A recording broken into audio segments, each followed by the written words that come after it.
نحن في سكيلز بيت الخبرة ملتزمون بالجيمات الثلاث: جديد، جيد، جدوى.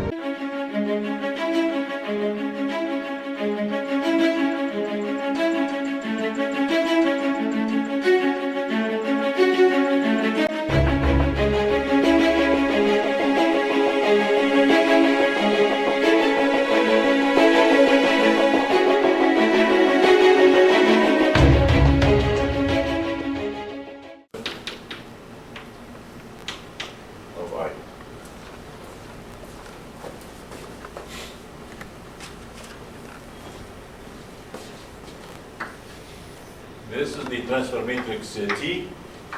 This is the state vector y of I. This is the state vector y of I plus 1. And this is cell I minus 1.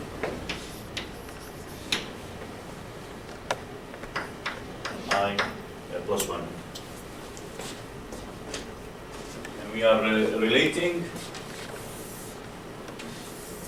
everything on the left of these two consecutive cells.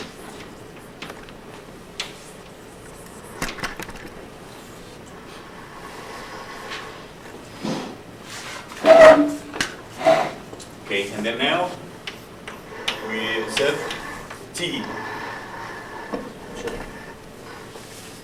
This y I plus 1 is equal to T y I, and I can also cast it in the classical eigenvalue problem form, lambda yi. And from here we can look at a couple things. Number A, yi plus 1 is equal to lambda yi. And I can write lambda and E yi.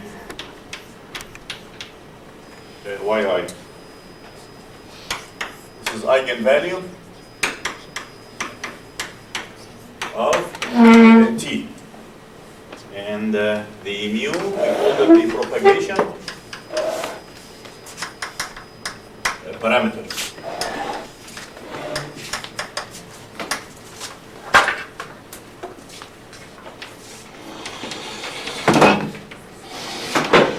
And I can redo it again like this.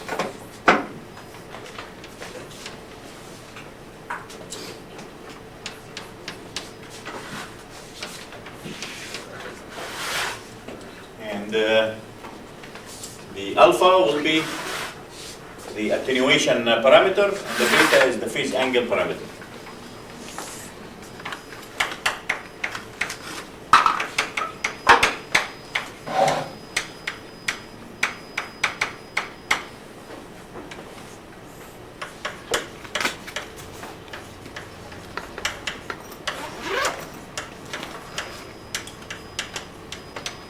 So out of all this, we can say if the absolute value of lambda is equal to 1, then the entire state vector at this station would be transmitted exactly the same at this station. And this says that yi plus 1 will equal to yi, and I'll have here pass band. That propagation.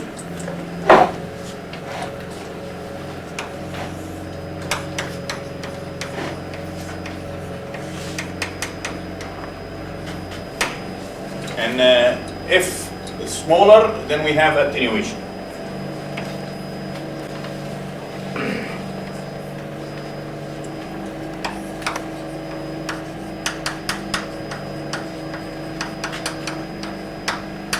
Or we can call this stop band.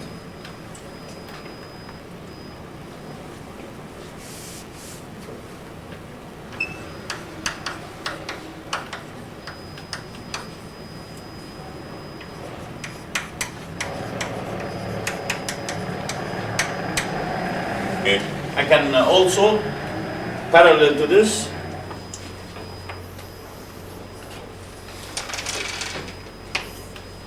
say the following in terms of alpha and beta.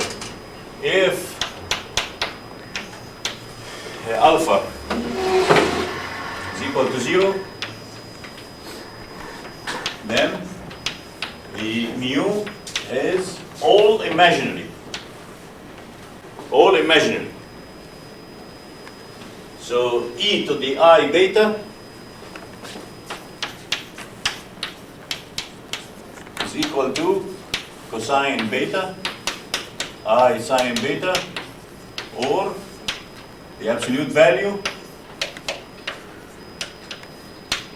is equal to 1. Then also I have propagation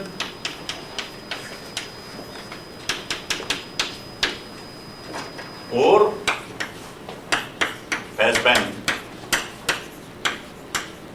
Any frequency within this band will propagate or will pass completely. Then if alpha is not 0, alpha is not 0, the real part is not 0. So as we move from one location to another location, this exponential will result in an exponential decay very similar to the damping mechanism. So here the mu will have always E, I'm sorry,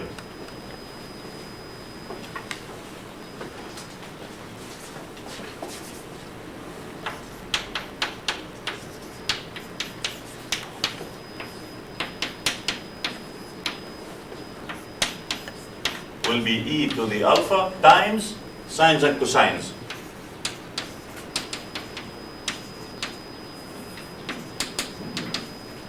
So this will be a modulated sine curve, will automatically decay.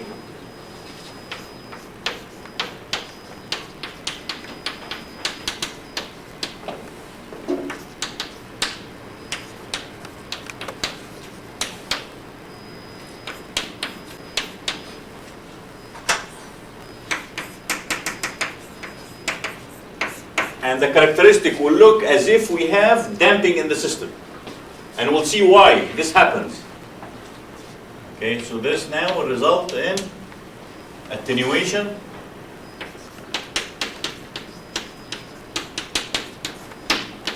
and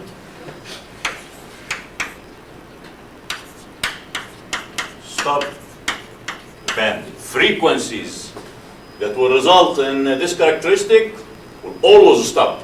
They will not propagate in the structure. Okay. Wouldn't that only be for alpha less than 1? For alpha less? No, because this number will be a negative number. This number is a negative number, so any number alpha other than 0 will always have attenuation. Okay.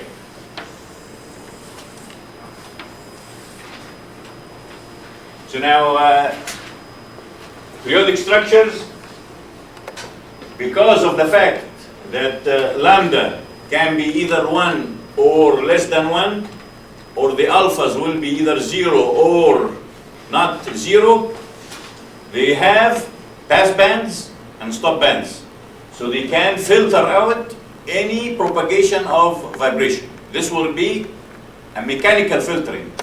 So these periodic elements will have mechanical filtering characteristics. Now, I want to show these, but first let me just summarize the rest of what we've done last lecture on T. We said the T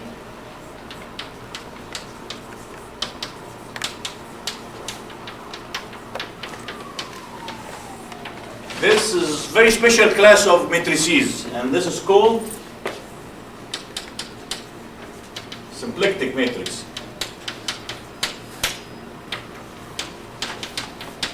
Because it has these characteristics. The determinant of T is always 1. And then all its eigenvalues appear in pairs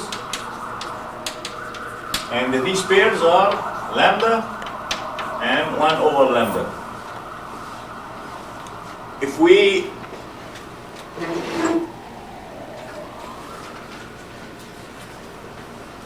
have rods, for example, then we have lambda and 1 over lambda. If I have beams, I have lambda 1, 1 over lambda 1, lambda 2, and 1 over lambda 2.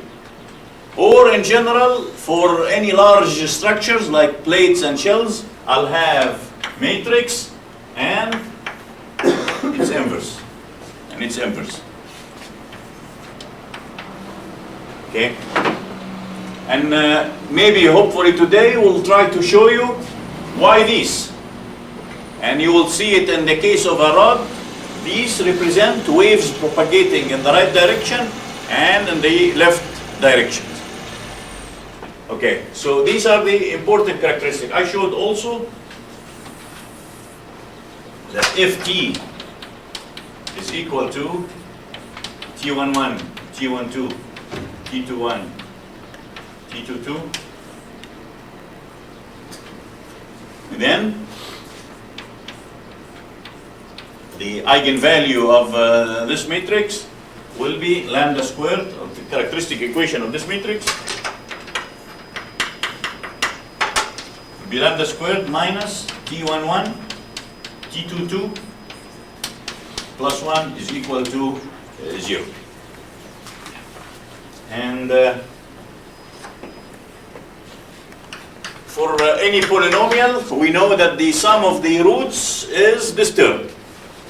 Then lambda plus 1 over lambda is equal to T2 and 2. Or with this representation in terms of the propagation parameter, then this will be e to the u, e to the mu, plus e to the minus mu, T11, T22, and then I can reduce this to a cosine term.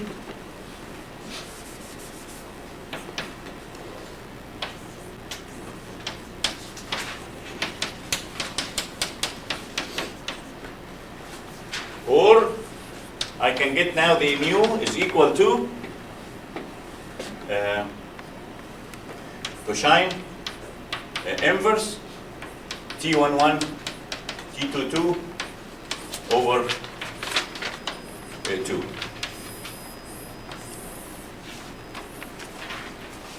All this derivation did not say anything about the structure. We did not say anything about the structure. Okay, so now once I get this parameter, then I can take it and break it to real part and imaginary part. Okay, if this real part is not 0, nothing will move. Everything will decay. If this parameter is 0, then we have propagation, or we have passband. Okay, now I want to do an example on all this. One more thing here in the stiffness matrix, each element of these is K minus M squared. This is dynamic matrix, dynamic matrix.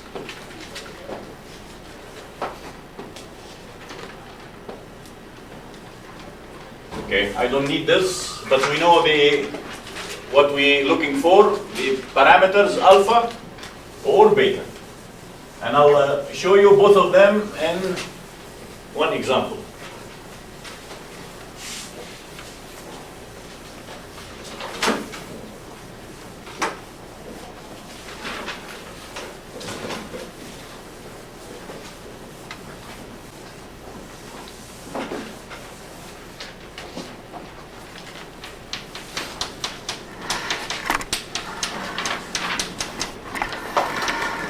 And the example is I'm going to take a system that's made of masses connected with springs.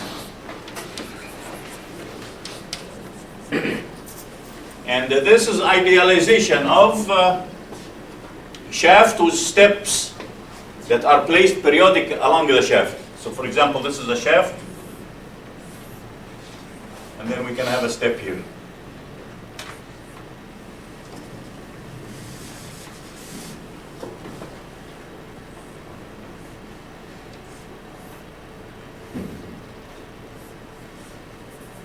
And so on.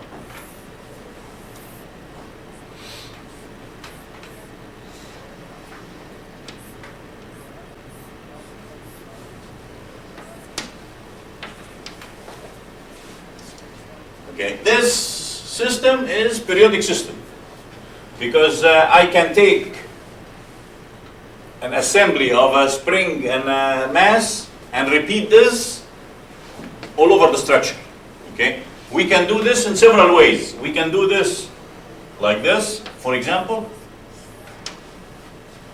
or I can do it like this. Take half this mass and half this mass, and then in between them I put the spring.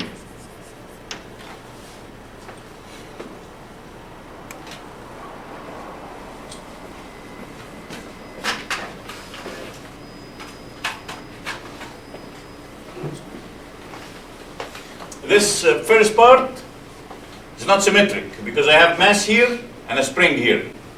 So this is asymmetric cell. This is symmetric cell. And because it is symmetric makes life very easy, as you will see, especially when I try to calculate natural frequencies or response and so on. It's a little bit more complicated, but it is much, in the long run, is much better. So for example, if I'm not idealizing it like what we have here, I should write a finite element like this.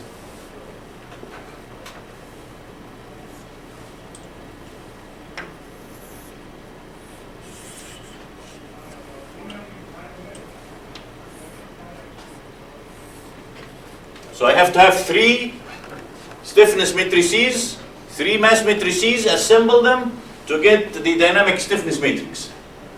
But nonetheless, it's very, very useful, as you will see. So now we'll have either this or this. I'm going to do this, and then you will do this in the homework, okay? So I'm going to do this because you can here, I can put node here, 1 for example, and then here node 2. Let's say that these masses I'm going to start with, this is 2m, k, 2m, k, and so on. So this 2m becomes m, and then I have k here. So I can write directly the mass matrix and the stiffness matrix. Okay, and I have for this element, I can write the mass matrix will be 1 here, 0 here, and 0 here, times m, times m. And this will be u1, which is u left, and u2 is u right, double dot, plus the stiffness matrix is the stiffness matrix of a spring. We can know how to write it right away. And then this would be u left and u right. And then we have the force left and force right.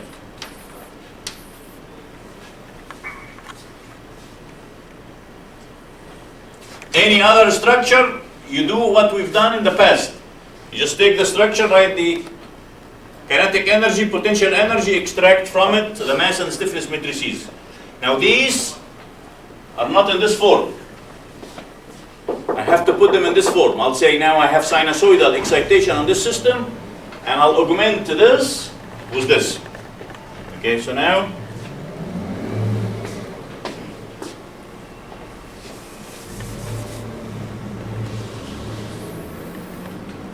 for sinusoidal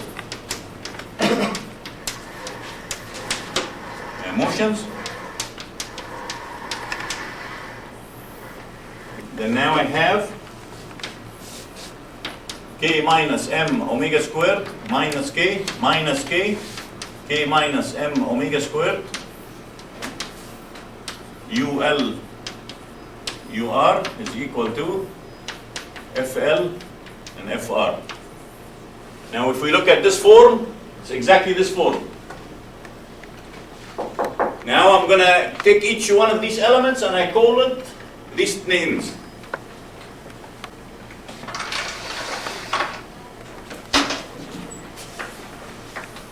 So this is my K, LL.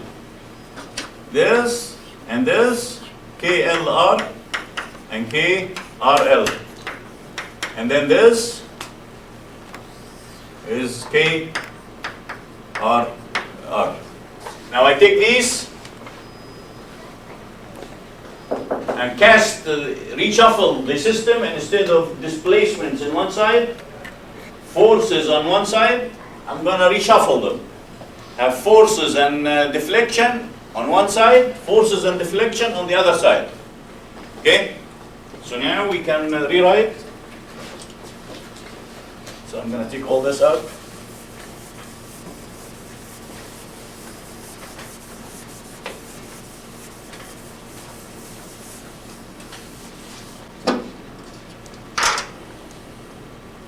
Now let me just do.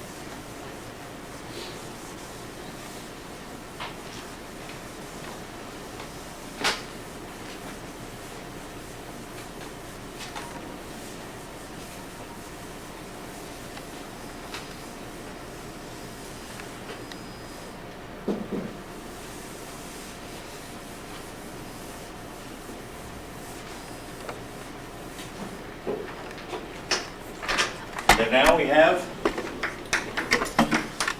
from the last equation, I have mu is equal to cosine inverse. T11 is the same as T22. So I have in the numerator 2, each one of them, the 2 will cancel with the 2, and the result will be 1 minus b squared.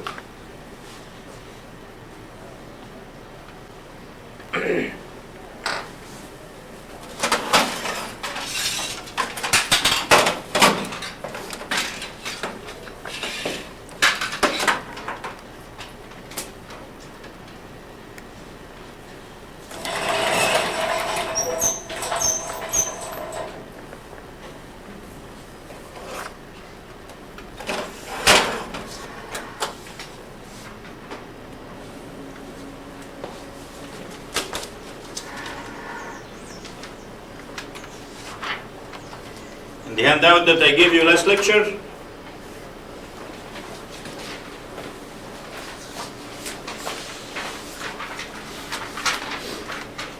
we have this.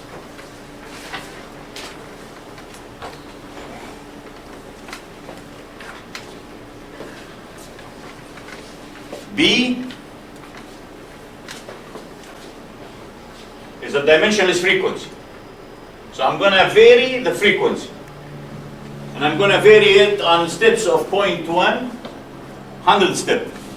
So I'm going to vary it from 0 to 10, dimensionless.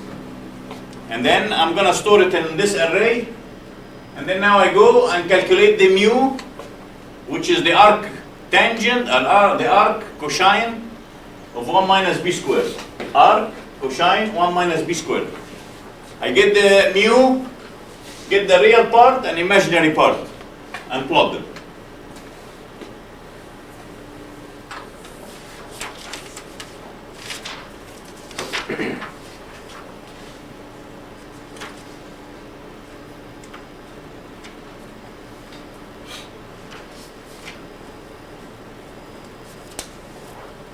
The handout, you have the bottom these two graphs. The real part, which is the alpha. The imaginary part is the beta. Okay, now you see I have zone where the alpha is 0. Alpha is 0. So everything is imaginary. So this is pass band. From here to here is 0. So everything will pass. Now, as the frequency increases, alpha now becomes other than 0. So I have attenuation. And then this attenuation will go on forever. So what will happen now is I have from here to 1.41, I have pass band. From here to infinity, I have stop band. So what this did is a low pass filter. It's a low pass filter. So the spring mass system, if you design it correctly, this is my cutoff frequency of the filter, of the mechanical filter. And everything lower than this will pass. Everything higher will stop. And that's all what we know about passive systems. They are very good at high frequency. They're very bad at low frequency. Now look at this curve, okay? This curve is the alpha, magnitude of the real part. Magnitude of the real part. Now, at very high frequency, alpha is very big. So at high frequency, I'll kill the vibration very fast. At lower frequency, I will kill it, but not as fast. Here, everything will pass. So this shows you a low pass filter that has adjustable attenuation rate. As you go higher in frequency, you kill the vibration very fast. Now you see why we kill the vibration and there is no damping in the system. There is no damping. This is just a spring mass system. Everything is conservative. Why we kill the vibrations from here? During the pass zone, the beta, which is this term, e to the I beta, which is cosine beta and sine beta. Beta varies from 0 to 3.14. What is 3.14? Pi, 180 degree. This incident wave has reflected wave exactly opposite to it. So it will cancel it. So when we are 3.14, the two waves are opposite and destructive interference happen, you start getting the attenuation. Okay? So now this map will be very similar to it in more complicated systems. I'll have maybe some low pass, some notch filters, some high pass filters.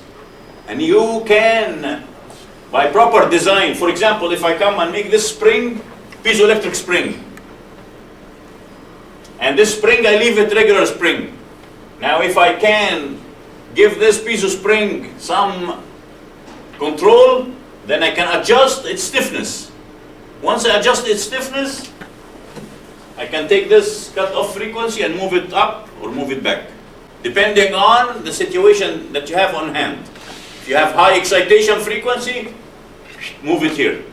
If you have lower, then you can move it back, and so on. You can tune it. Similarly, if we have this piezo spring shunted with a piezo shunted network, you can do the same approach on it.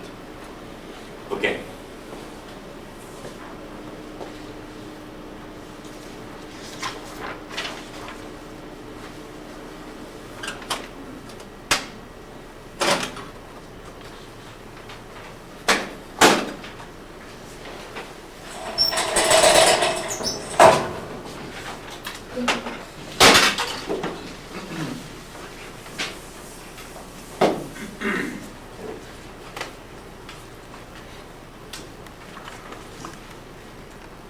So what we are trying to do now,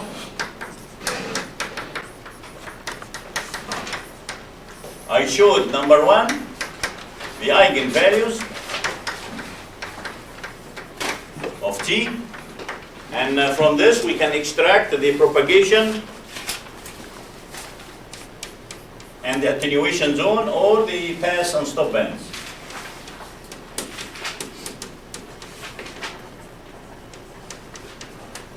These are very important in acoustics, for example. we know that some modes of vibration are very efficient in acoustic radiation. So if I can design the system to have a stop band in the zone where we have efficient sound radiation, then we don't have any sound radiation. So you can adjust the stop band to match the situation that you have. Okay, so now we looked at this. I'm going to look at two more things, or three more things. Natural frequencies of periodic structure assembly.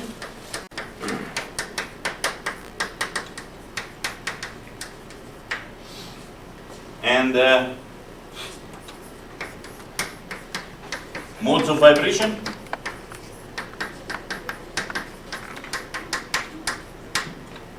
And then the last item, response.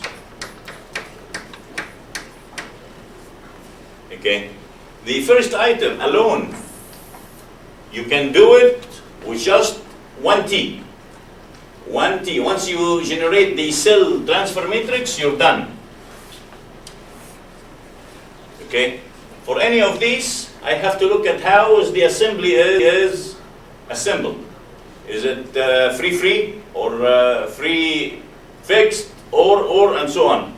So I have to put boundary conditions. Same here and same here. So here I need boundary conditions. And I have to do it for the entire structure. Not for one T, but for as many T's as we have on the structures. So this is for boundary. We need the boundary condition, and it has to be done for the entire assembly, for all T's. But for what we're trying to do today, we're looking only at a nice simple system. All the T's of every assembly are exactly the same, identical. If we have a periodicity, then it's a different story, because each one will be different. But here we have all the T's are the same. Now let's look at this case.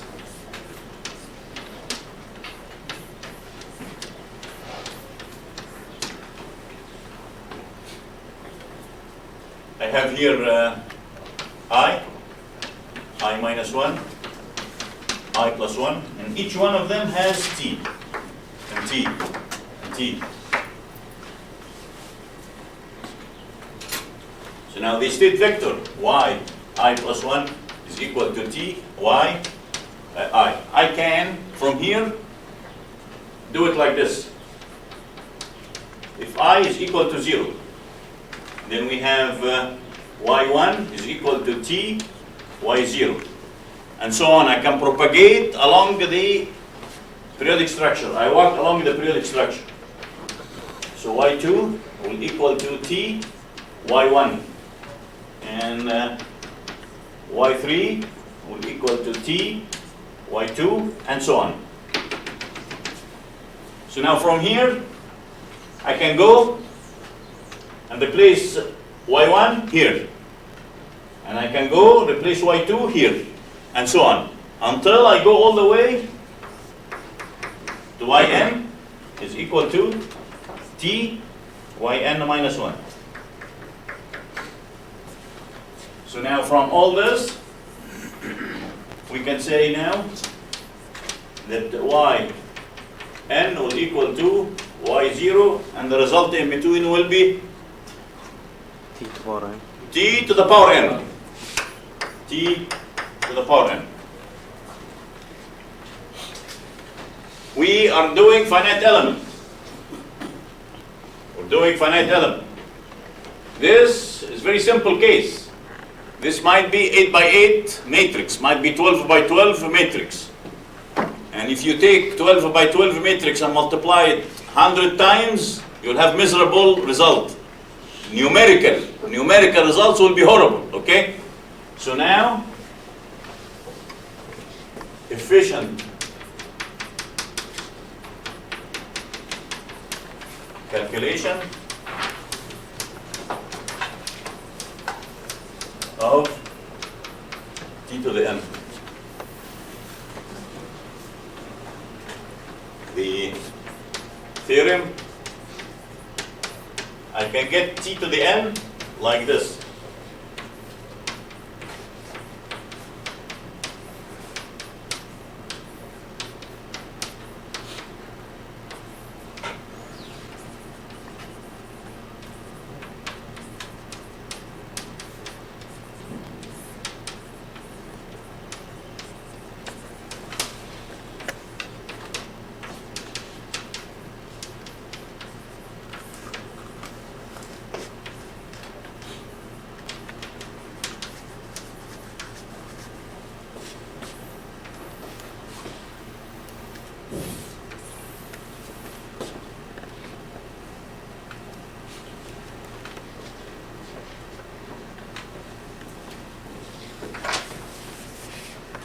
Oops, it's okay.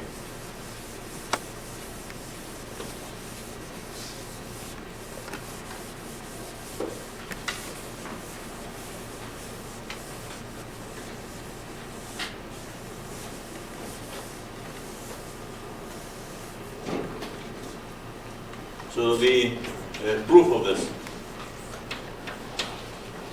we have t times y is equal to lambda times y is equal to e to the mu times y.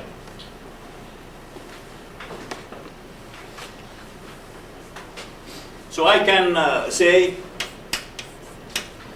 that t plus t inverse is equal to e to the mu, e to the minus mu times I. Why? Because if I multiply this times y and multiply times y, we have this equation, right? If I take the first term times y, will be this equation. If I take this term times y, I have the same equation. Okay? This is also in the control theorem, all of us know it. By Cayley-Hamilton principle. Any matrix satisfies its own eigenvalue characteristic equation. So this is the characteristic equation. Lambda is the eigenvalue of this. So if I take lambda plus 1 over lambda, I can replace each eigenvalue by its own matrix. So this you can look to it from both ways. And I can also do the same if I do it like this. T minus T inverse is equal to e to the mu minus e to the minus mu times I.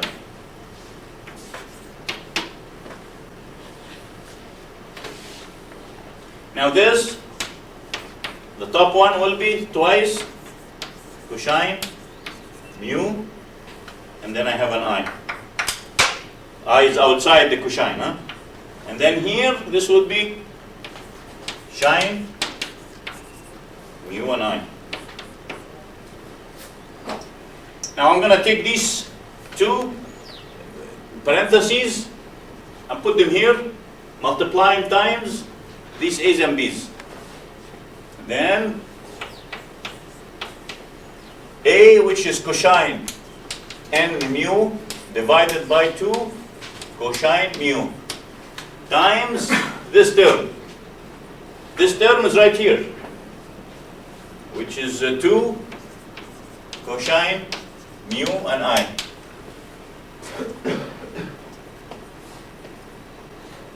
And then the second term, sine n mu divided by 2 sine mu. And then replace the last bracket by 2 sine mu and I. Now this will cancel with this. This will cancel with this. And then I'll factor out the I, and then I have cosine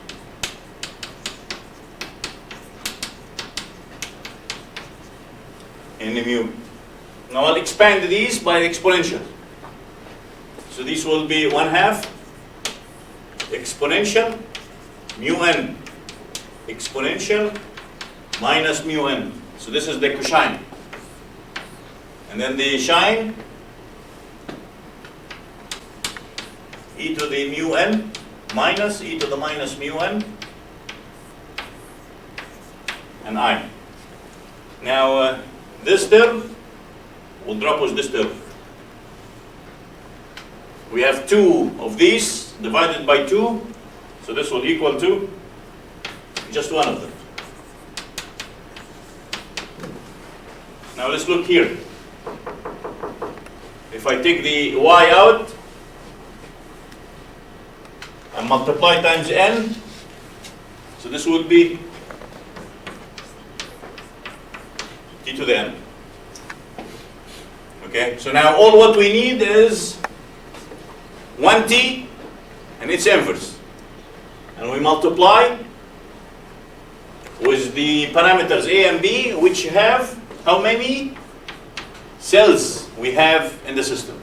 So n is the number of cells.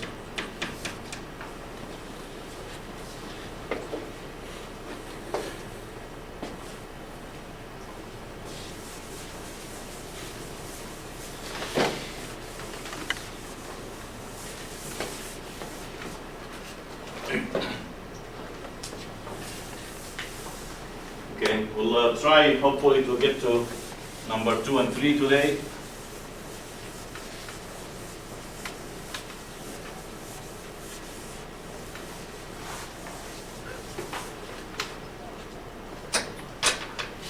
Okay, so now for the example that we have, the spring mass system.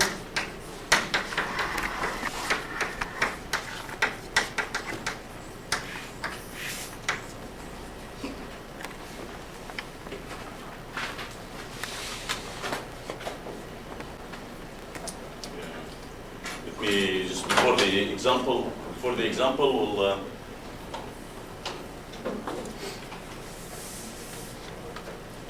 we'll say now here t to the n for n cells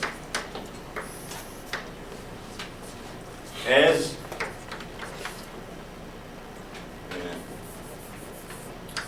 t is equal to t11, T21, T22.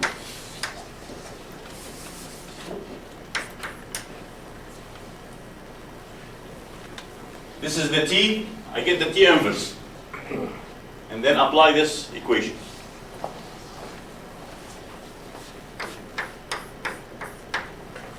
The T inverse is very easy because the determinant of this is 1. So the T inverse is the adjoint of t divided by the determinant of t, which is 1.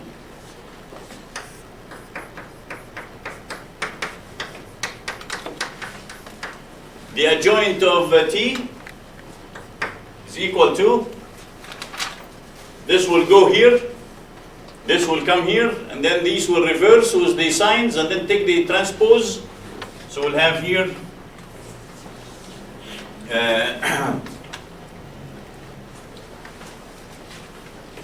T1, T22, T11 minus T21 minus T12. So this would be T22 minus T21 minus T12 and T11. Now we have these, then I can apply this equation, t to the n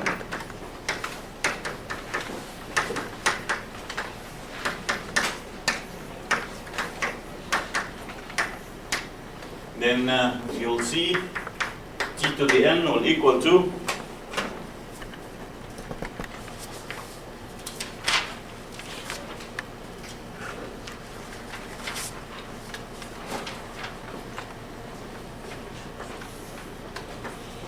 cosine n mu plus sine n mu sine mu times T11, T22. And then 2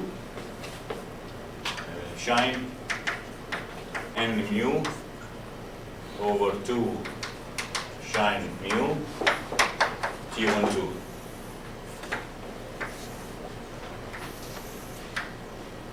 And then same here.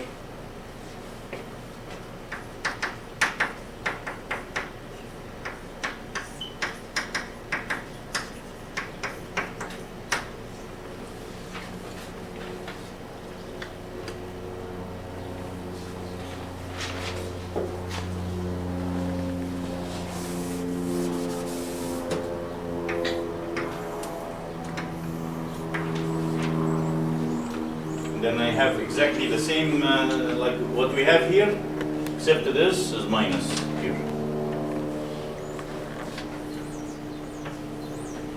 So this is here.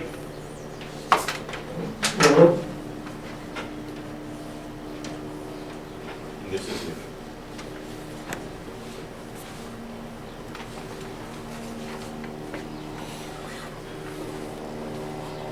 Now again, because we've done this for this example that I have, symmetric cell. Symmetric cell result in T11, the same like T22, same like T22. So for the symmetric cell, the blue brackets, term between the brackets, blue brackets will disappear. This will disappear. That will be very simple equation. Okay, so now here,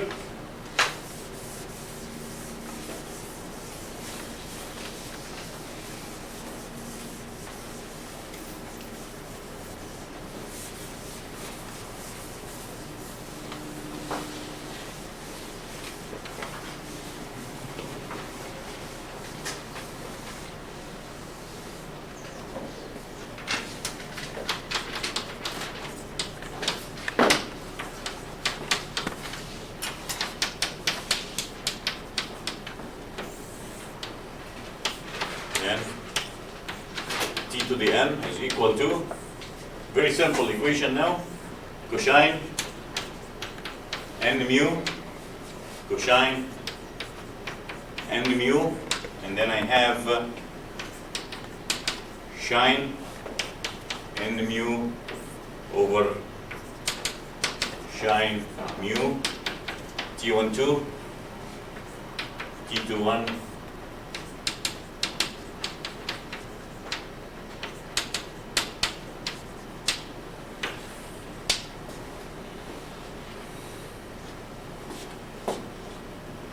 now we want to do calculation of the natural frequencies.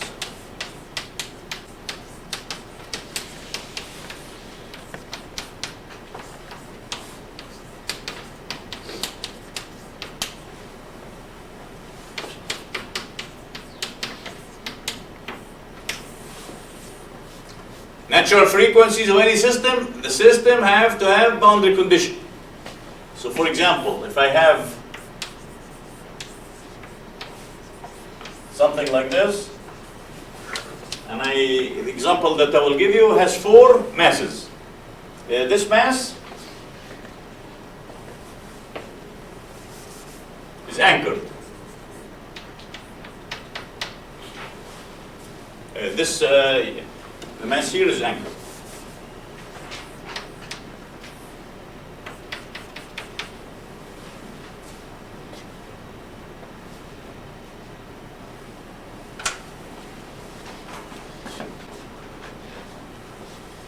So I have 1 unit, 2, 3, and 4. Almost 4, because this little mass will not be in my calculation. Will not be in my calculation. But if I have tens of these, then this will be very little error in my calculation. if I want to compare this result with finite element results, you can see where the error is. Okay? But now, if I'm using the transfer matrix, I'm only limiting it to exactly the same cells. This little mess is an extra which I cannot account for by this method. So this will give me some error. But let's say that this is 0 and this is n, the end. So now the entire assembly is related by this matrix. Okay? And I can say U left, F left at n is equal to this matrix, U left, F left at 0. So now I'm relating the beginning and the end. Now I can put the boundary condition on the system. I want to calculate natural frequencies. There is no loading on the system. There is no external loading on the system. But I have to impose the boundary condition. Boundary condition says that U at 0 is equal to 0. So this is equal to 0. And this system does not have any force acting on this. So the force at n is equal to 0.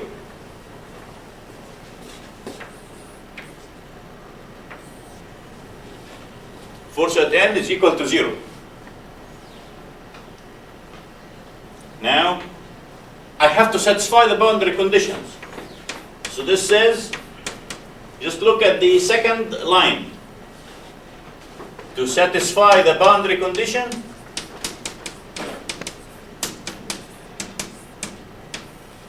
the second line says 0 is equal to 0 times this term.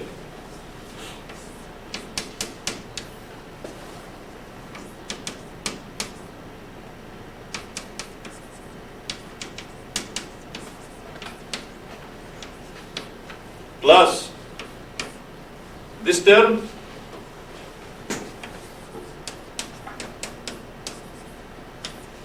times FL at 0. What is FL at 0? I don't know, because this is reaction on the wall. Is this 0? I don't know. All what I can say to satisfy this equation, this has to be 0. This term has to be 0.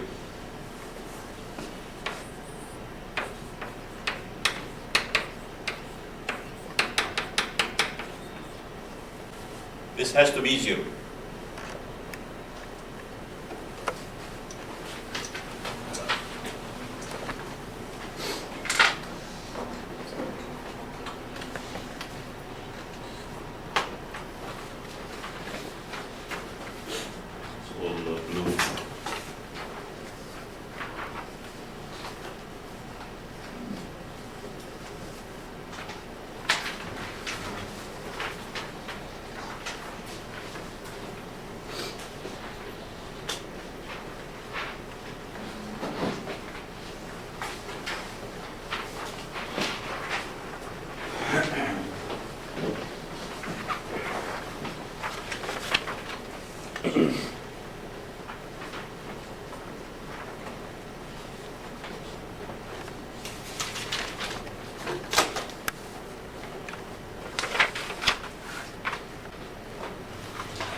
Now if you look at the program, it's exactly the same program that I gave you last lecture, except the last 4 or 5 lines, which says calculation of natural frequency. Calculation of the natural frequencies, I'm plotting cosine n mu. N in the first line is 4. N is equal to 4. And then now I'm plotting this function. But I'm plotting this function only where I could have vibration. I cannot have vibration in the stop band, because the stop band by definition has no vibration. Everything is dying. Vibration only exists in the pass band. So now the first line in this statement says if the real part of mu, the propagation constant, is 0, means I am in the pass band. Then plot me this function.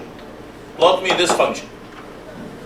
The result of the plot is what you have in the drawing. In the drawing, I'm plotting the cosine between 0 and 1.4, where I have a pass band.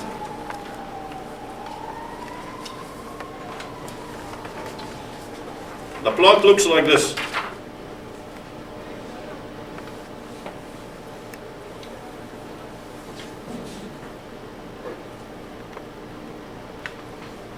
From 0 to 1.4, the cosine looks like this.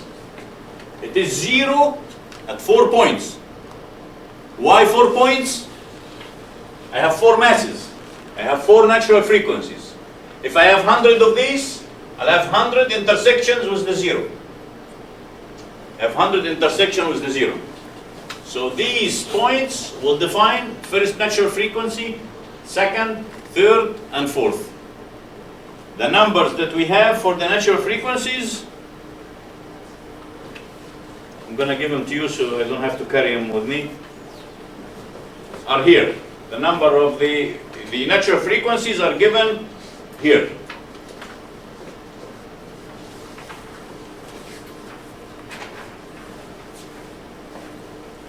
So this will give us natural frequencies, omega n, and the mode 1, 2, 3, and 4, 276, 786, 1.176, and 1.387.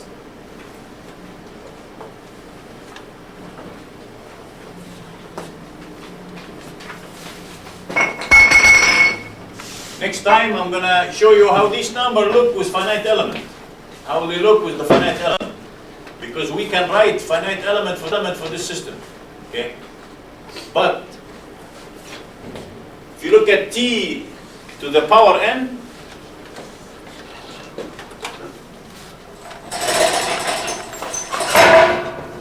it's 2 by 2. It's 2 by 2 for this system. So the finite element, if I have 4 of these, this has 2, 2, 2, and 2, and the finite element should ideally be 3, 4, 5 by 5 matrix. So if you use the regular finite element, you'll have 5 by 5 matrices. If you use the transfer matrix approach, you only have 2 by 2 matrices. So the size of your calculation is very, very small. The space of your calculation is very, very small. Okay? But it cannot capture all the details of the element. If you have very large periodicity, then the two will be very close to each other. Two will be very close to each other. Before just you go, the handout that I gave you has very simple program. We'll describe it next time on how to calculate the mode shape. And then you look at the mode shapes.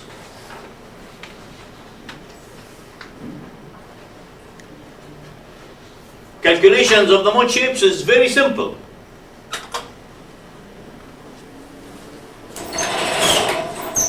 And all makes sense.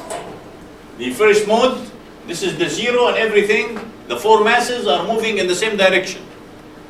The second mode, I have one point of intersection, with the zero. Third, I have two. Fourth, I have 3 points of intersection. The four masses always moving in opposite directions. Okay? And the calculation is 3 or 4 lines. Have a good weekend, and we'll see you next week.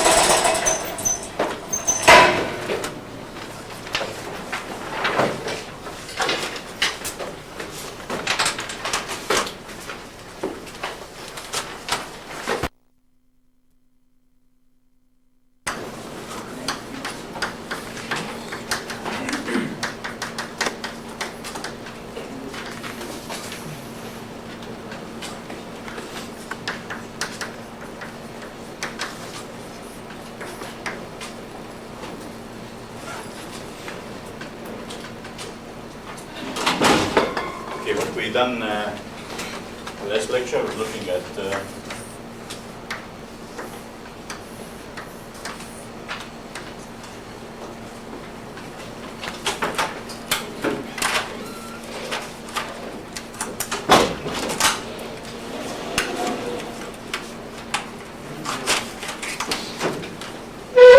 cells.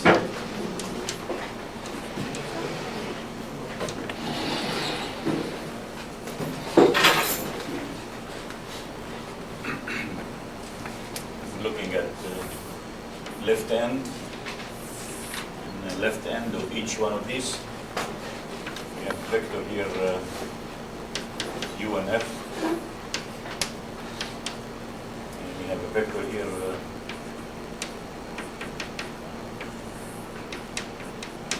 I plus 1. And we relate these two vectors by the transfer matrix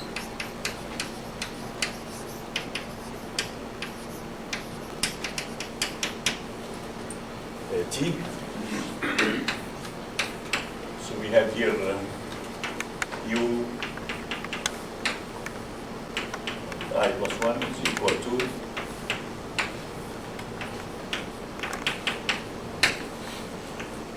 I.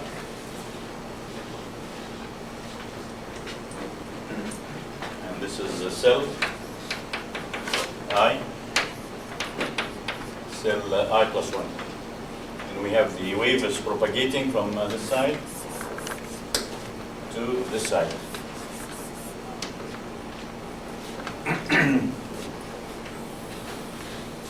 We said the T matrix has properties.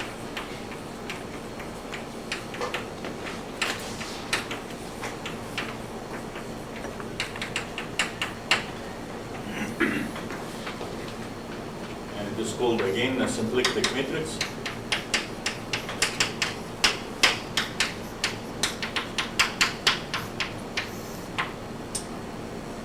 Number 1, the determinant is equal to 1. The eigenvalues appear in pairs, and each one of them is the reciprocal of the second.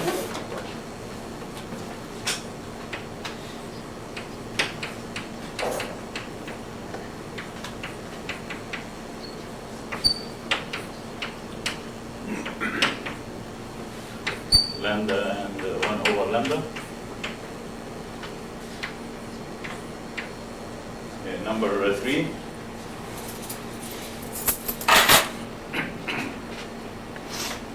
If I have n cells, and these are all periodic cells,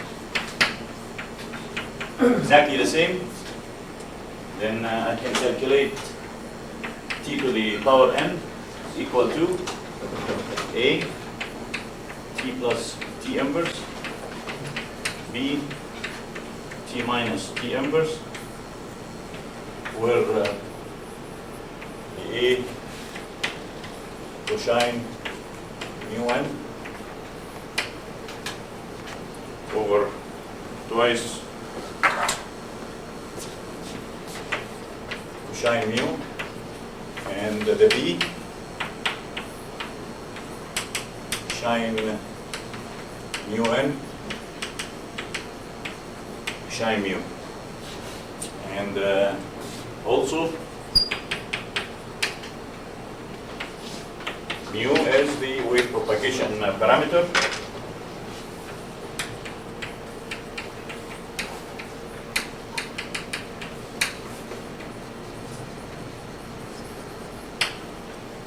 Such that lambda is equal to e to the mu.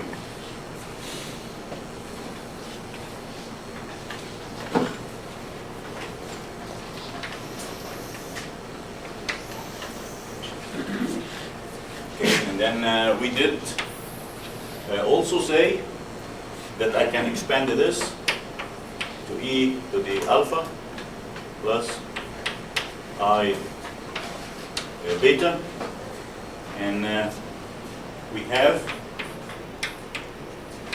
pass band or propagation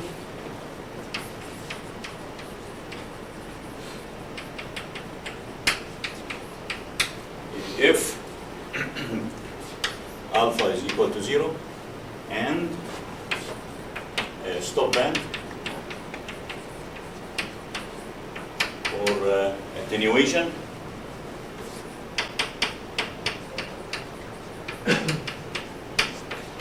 if alpha is not 0.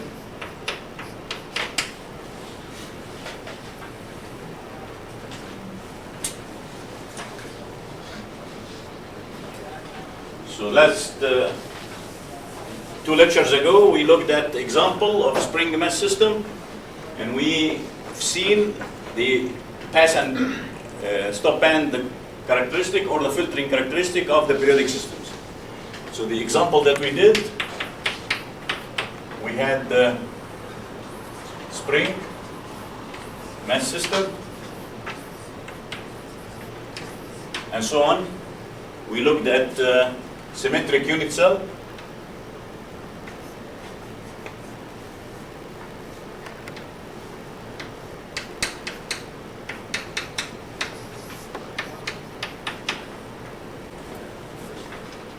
This is 2m, this is k, and 2m. We looked at the unit cell, and we found that the t was equal to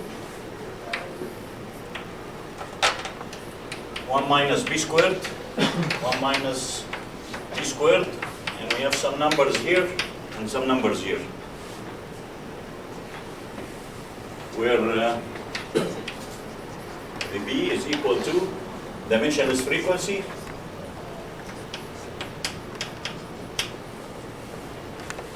omega over k over m. If I get the eigenvalues for this matrix,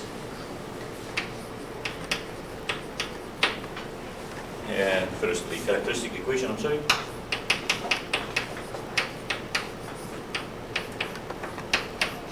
And then we found that the characteristic equation is equal to lambda squared minus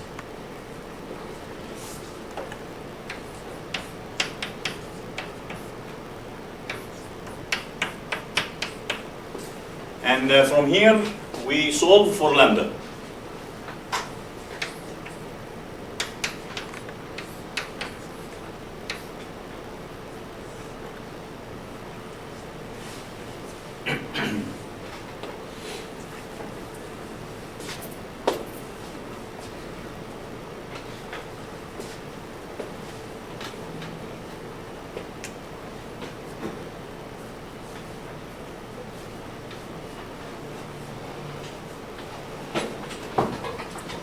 Let me solve for this so you can see in the handout that I gave you, I did not show you lambda. I showed you the exponential, and we programmed this exponential equation, and we showed that alpha can be 0 for some part and non-zero for the other part. And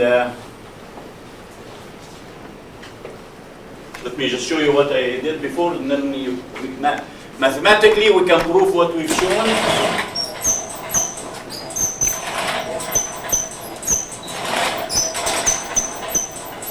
The screen is getting tired.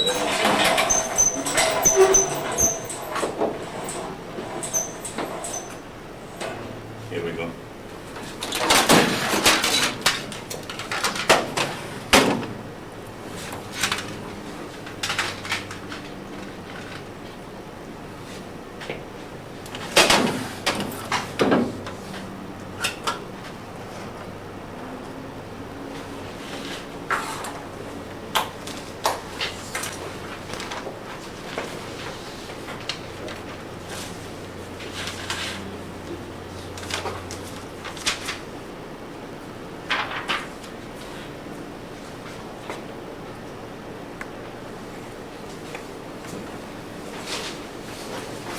So from this equation, I have the sum of the two roots is 2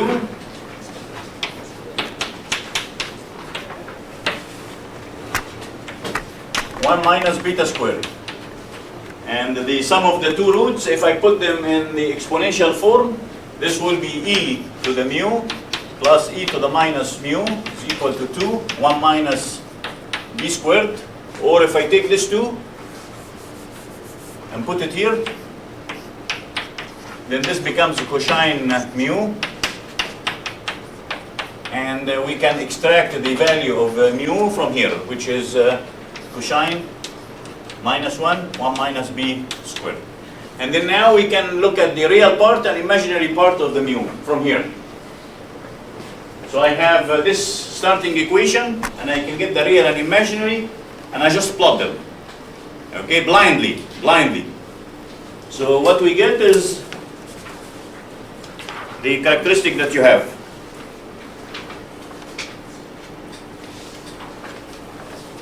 We have the real part is 0.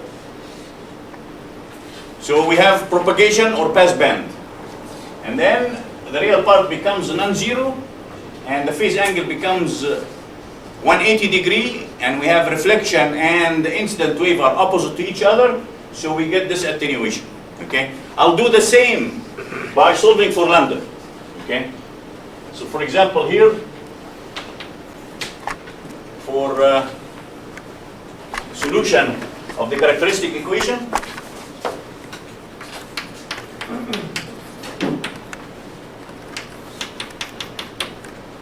will give us lambda. The roots are 1 minus b squared plus and minus the square root 1 minus b squared, and then a plus 1. Right?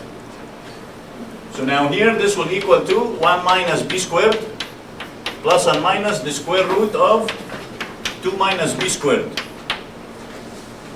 2 minus b squared. Now, 1 minus b squared to the power. Squared, I'm sorry.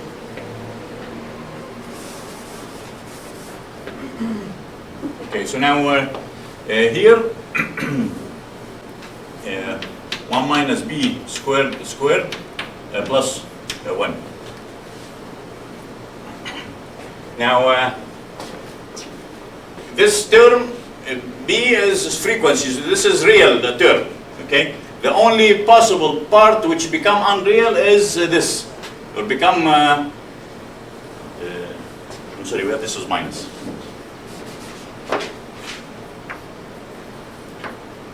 Okay, the only part that can be imaginary or complex is the radical. Okay, so now I'll look first at when the radical is equal to 0. So this will give me the boundary between real and imaginary. So if the radical, which is 1 minus b squared is equal to 1,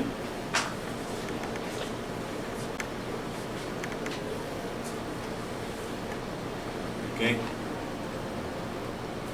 is that correct?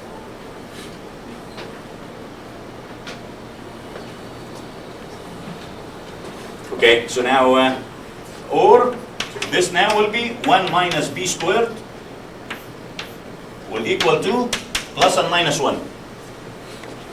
Okay, so now this gives the boundary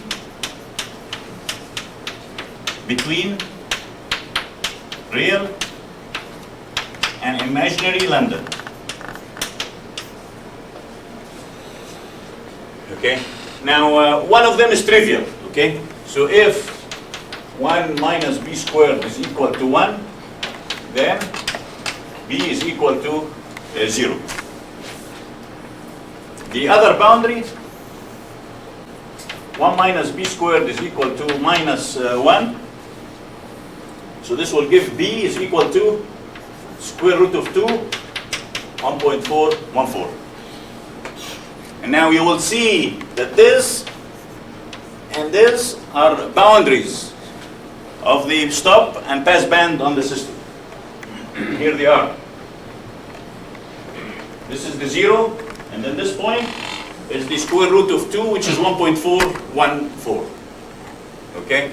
So you can look to it from either way, either the new approach and get the real and imaginary parts of the propagation parameter, or you look at lambda itself. When it flips from real to imaginary, that's where you have propagation and stop band condition. Okay. Now, so what we've done so far, we looked at properties of a unit cell. Properties of a unit cell. Last lecture,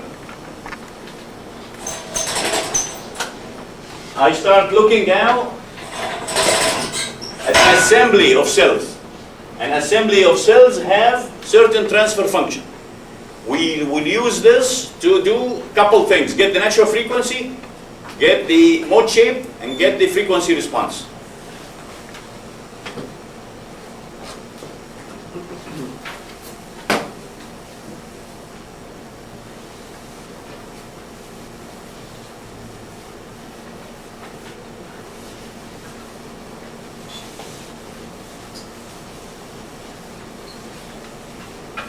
Now for multi-cell,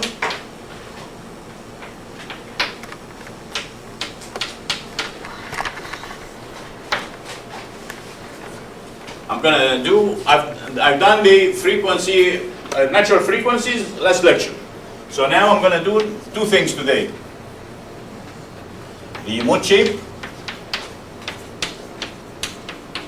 and number B is the frequency response.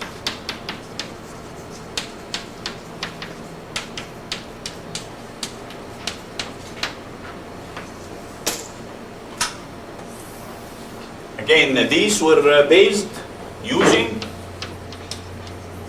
the entire assembly transfer matrix.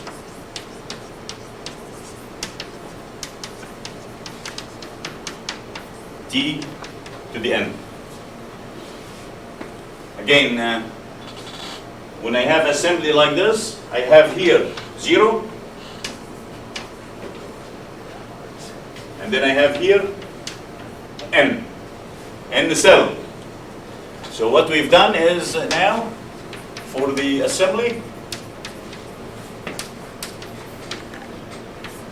T to the n relates the incoming state vector from cell 0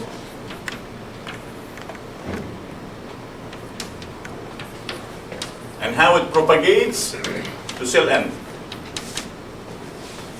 Okay? Or we'll just make this inside and inside.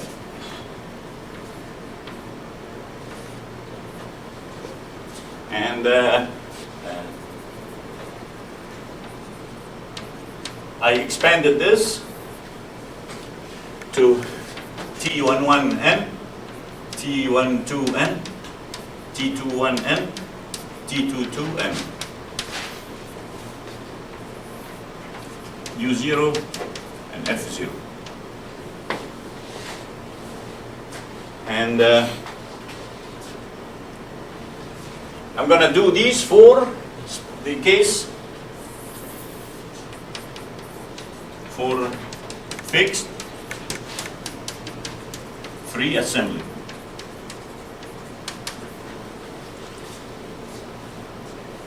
So fixed free assembly, and if I want to do natural frequencies,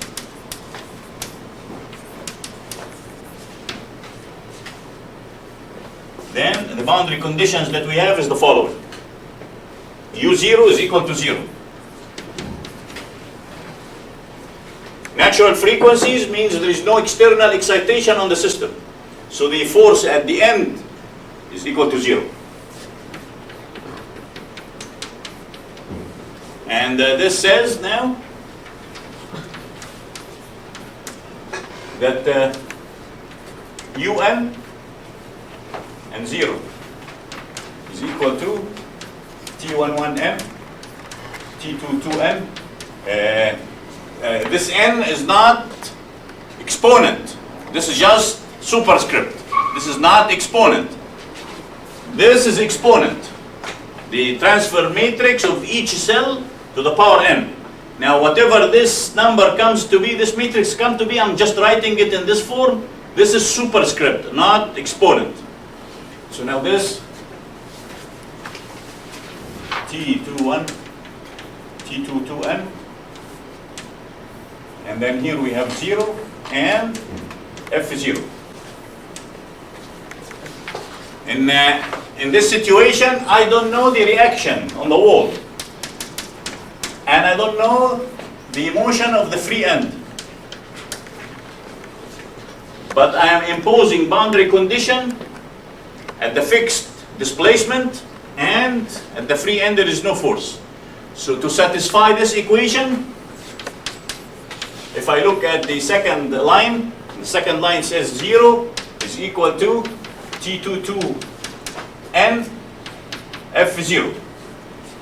This is not 0, so this is 0.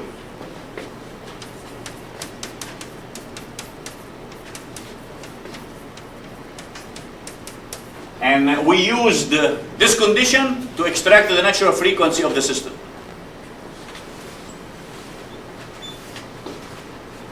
And here, use the condition this to extract the natural frequencies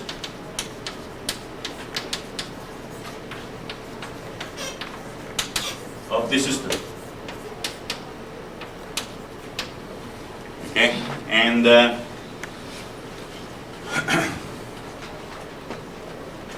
this condition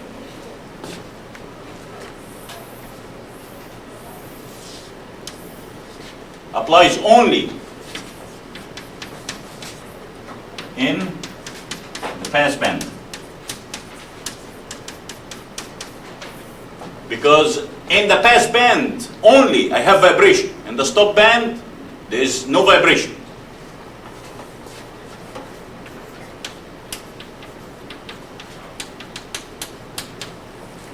And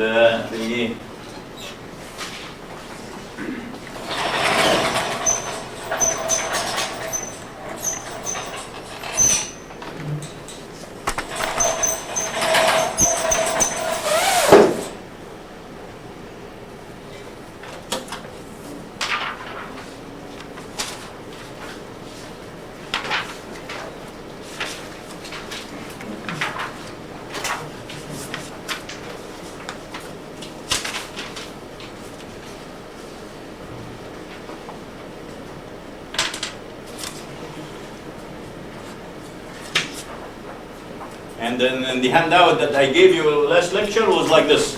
This condition, we found that this condition for symmetric cell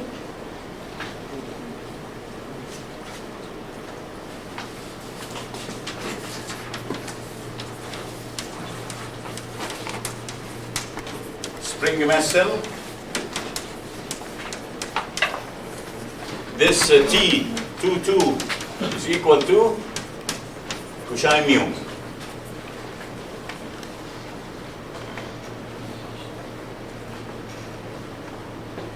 So now I'm plotting cosine mu, again is the frequency, only in the pass band from 0 to 1.4.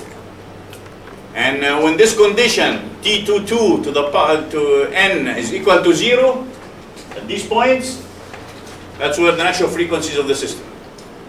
Okay? So now we have natural frequency of the system, we have the transfer matrix of the system, we have the transfer matrix of the entire assembly. I'm going to use this now to get these two items. Any questions? Yes, sir. Why is this valid only in the pass band? Because in the stop band, there's no vibration. So, if you look at that plot that you showed, the real value going down, it doesn't go to 0, so there is still some amplitude. But you know, like for example, if we have very large system, then the amplitude drops completely to 0. So you know, maybe the first few we have vibration, the rest is stationary. So there's no vibration. Anything that comes, it's cancelled completely. The meaning of resonance, the thing that comes and the thing that reflects, they do constructive interference, not destructive interference. Destructive gives you the anti-resonance or the zeros. The constructive give you the resonance or the poles of the system.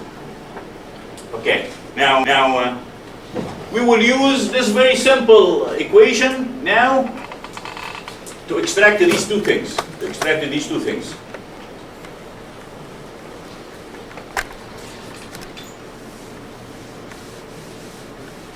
Okay.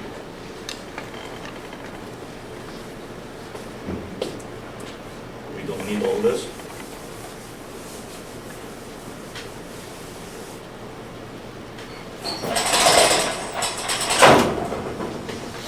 We don't need all this.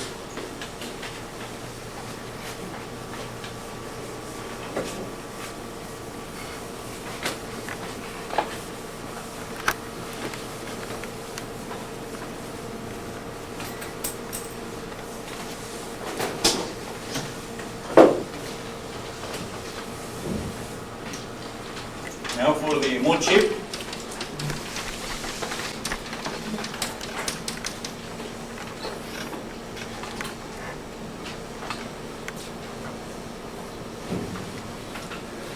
The example that I have, number of cells is equal to 4. So I have something like this. Cell, 2, 3, and 4.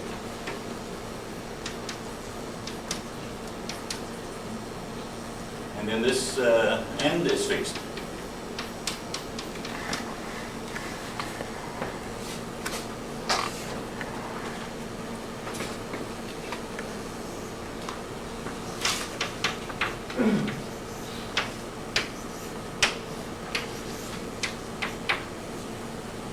Okay, here I have a vector U and F. U and F. The U here is 0 and F. Okay, now if I go through the first cell, this becomes U1, F1. And then if I go through the second cell, this becomes U2, F2, and so on.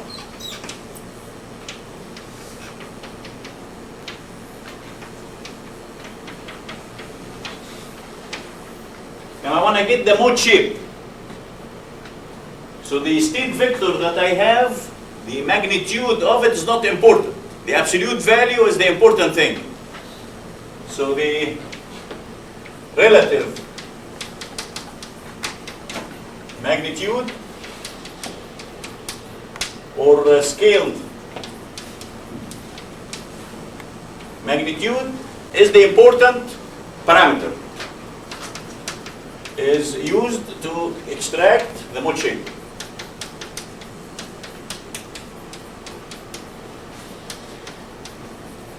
So now I'll just say here U1, F1, I can calculate it from T times 0, and instead of F, I'm going to put 1 here.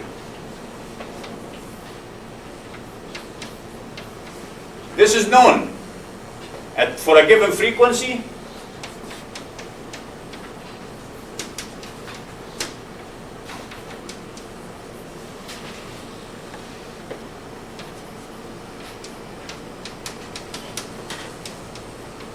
Because again T was equal to 1 minus B squared, 1 minus B squared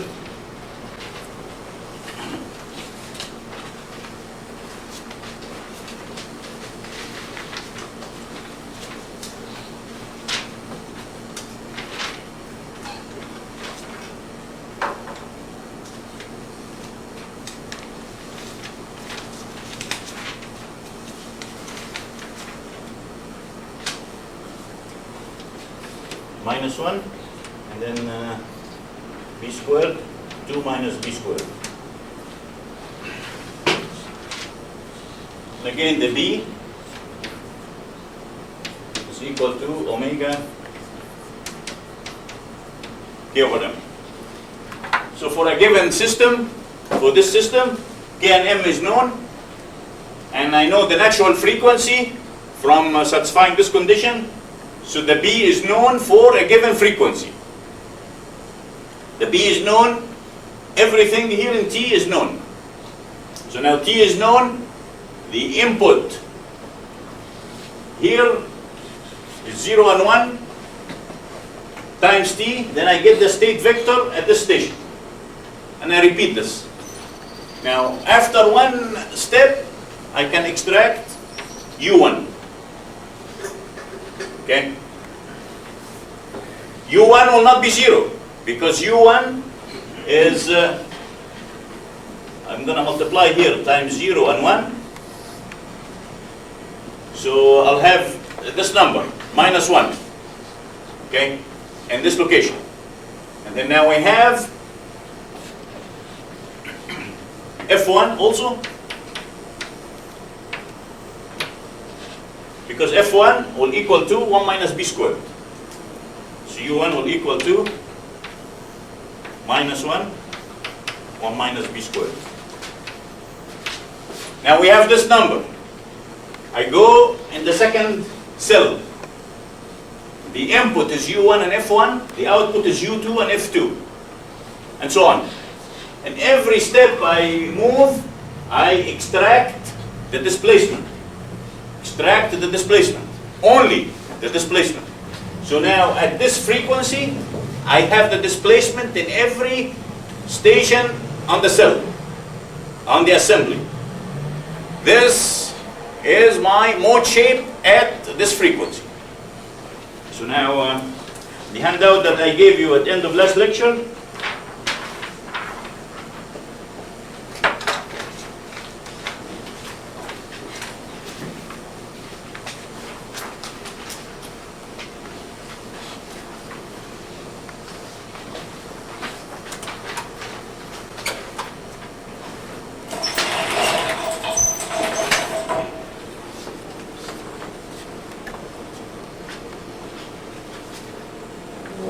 this is any frequency. And then I am writing the T matrix. 1 minus b squared, minus 1, b squared, 2 minus b squared, 1 minus b squared. So this is my T matrix. So now frequency is known, the T matrix is completely known. I put my initial deflection coming in. If this free, then this would be 1 and 1. If the end is not fixed, but I have free system, it's like, for example, a space structure. Space structure is free. Torpedo shell is free. The two ends are free. So I put here 1 and 1. And then I propagate along the system. Now, I take capital X as the first deflection. And then now I go through the number of cells that we have. And then I multiply T times X and store it in an array Y. The array Y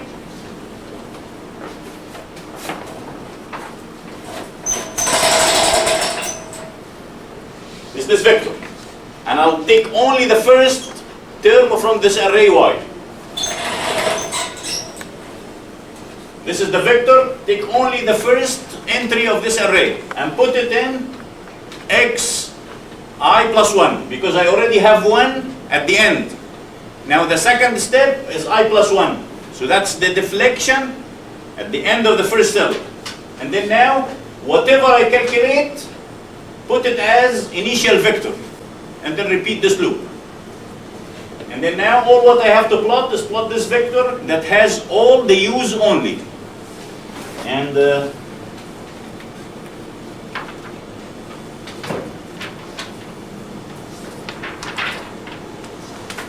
result will look like this. For the first mode, second, third, and fourth. and so on. In this system, I have only 4 masses, so I have only 4 modes of vibration. If you have very large assembly, you will have many pass band and stop band, pass band and stop band. In every pass band, you will have all the modes of vibration. In every pass band. So now, the second mode, I just put the new number here. I replace this W or omega by the frequency and then repeat this process again. Okay? Now we want to calculate the frequency response. The mode shape. The mode shape for the system, of the entire assembly, I have to put the boundary condition on one end. On the other end, I don't have any forcing function because mode shape is free of any external loads acting on the system. Now I want to calculate frequency response to an external excitation.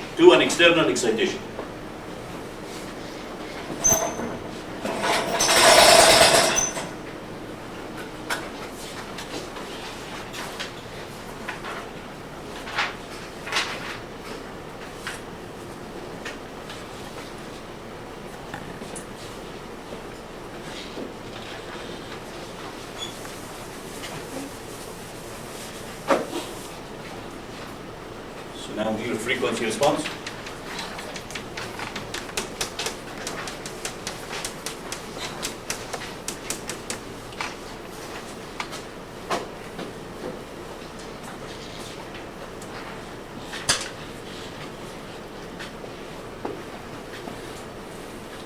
So I'll just come here and say, for example, here I'm going to apply a load, any load, for example, unit load. So this says now that this is my Fn, the force at the end. So now here we have Un Fn is equal to Tn is again T11n, T12n, T21n, T22, U0 and F0. And in this equation, I know two numbers. This number is 0 because this end is fixed. And now here, I know that I am putting excitation of, for example, unity. So now I can come here and replace this by 1, and come here and replace this by 0. And what I want to solve for,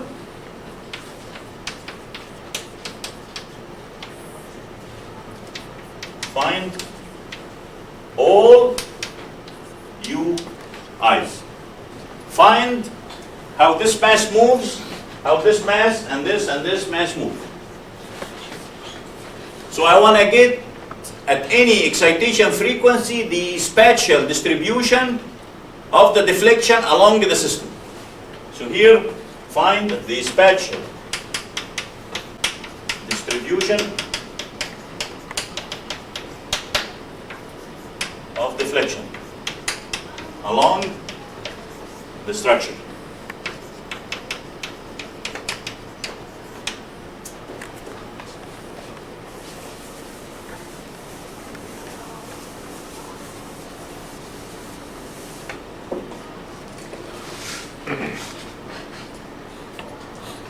So let's look at the second line first. Expand.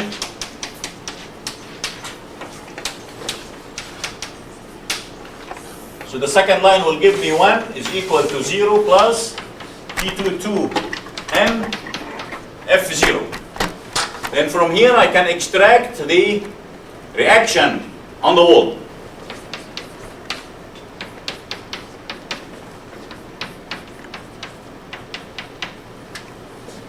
Now I have this. Then I go and expand first line. The first line says Un is equal to 0 plus T12n F0 or divided by T22 M. Now I have UN and FN. I have everything at this end. I want to calculate this and this and this. So now I go back. And to go back, I have to multiply by T inverse. Because when I move forward, I multiply this vector times T to get this vector. Now I have this vector and I want to extract this. So I multiply by T inverse, get this vector. Multiply by T inverse, get this vector, and so on.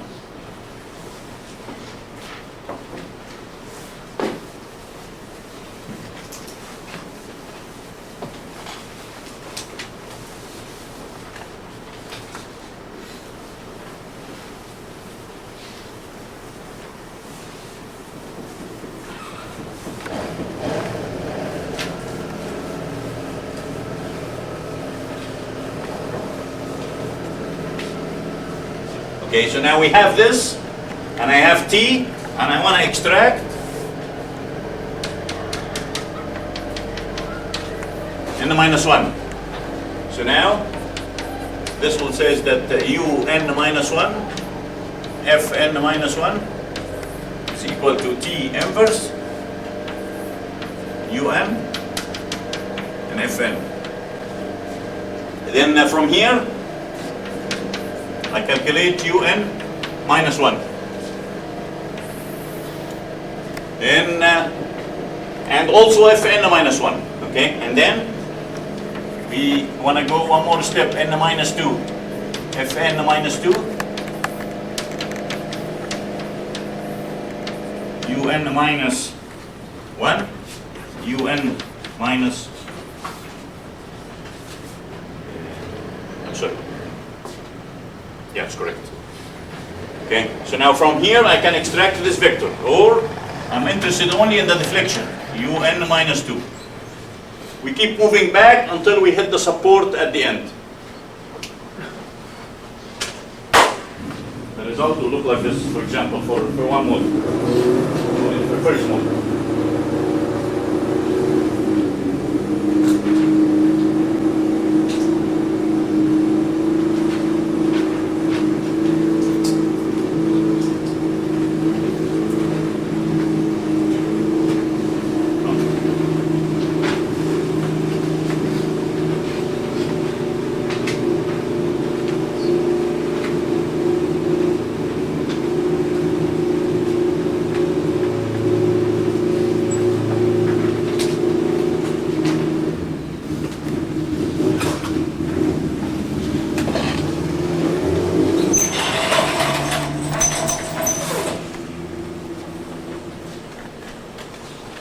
So now here, for example, the first mode, and I took 100 unit cells, 100. The T matrix is still the same. Okay.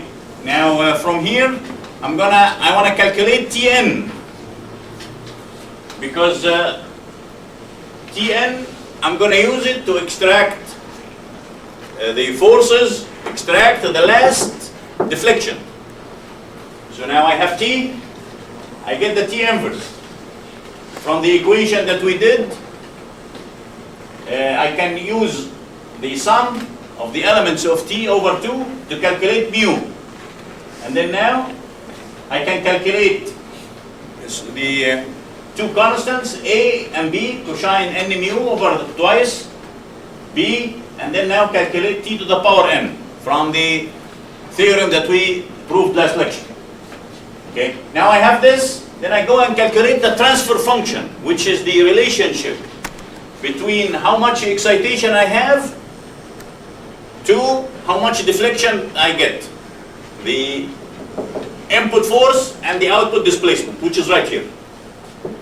This number. The transfer function, the output deflection per unit excitation force. So this is this number, T12 divided by T22. T12 divided by T22. Now I form a vector. This vector has whatever I have and the applied force. Applied force, I applied unit force. So the transfer function and unit force. Now I have this, then I can go backward by the T inverse. By the T inverse, and do the same trick that we did before. And then once we're done, then we can plot these results. So at the first mode of vibration,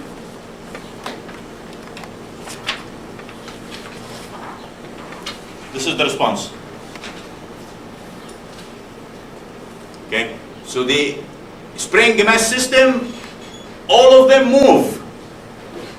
Okay.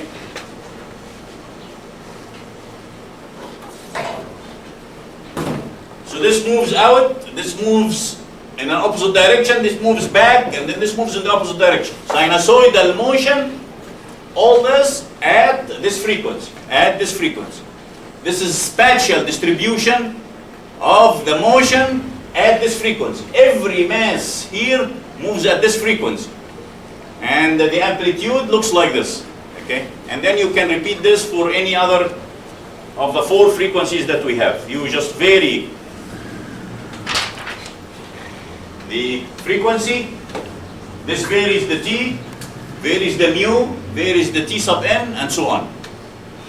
Okay? Now, what we want to show is the physical meaning of the eigenvalues of the system. The procedure that I did here, we can repeat it exactly for a periodic system. Any transfer matrix that we have for a unit cell in the periodic system is exactly the same along the structure. In a periodic system, we vary them. So every T is different than the other T. But I have to get T sub n and do exactly what we're doing here to get the response of the system.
I'll just do first thing on the side here.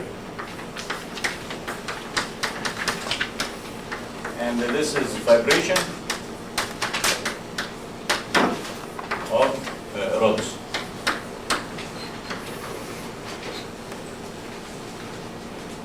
The equation of motion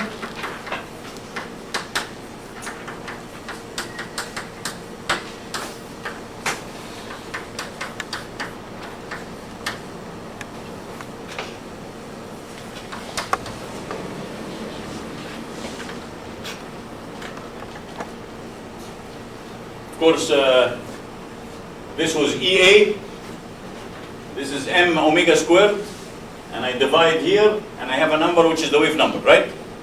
Okay, so we say where the k squared, or the k is the wave number, and the k squared is equal to m omega squared divided by EA. Okay, or if I put this as rho A,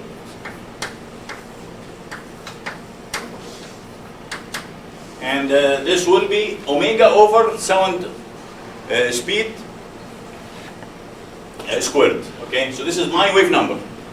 But anyway, this is my wave number, and I can take this equation and I write it in state space representation.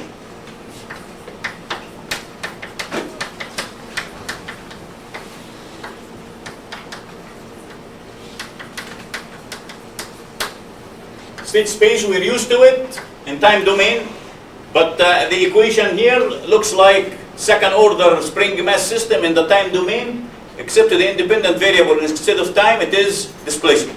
So I can rewrite this as we do it in any state space representation. I'll put ux here, and then differentiate this with respect to the independent variable, which is, in this case, x. Before, we were using u and u dot, and differentiate them again with respect to time, so I have u dot and u double dot. So this will equal to u and ux, and my system now will look 0 and 1, and then minus k squared and 0. So this is my x dot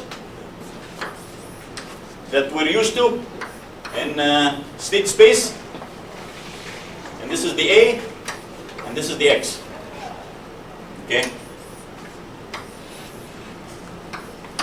That is in the time domain, but this is all space domain. Okay? Now I'm going to get the eigenvalues for this system. Okay? And the eigenvectors for this system.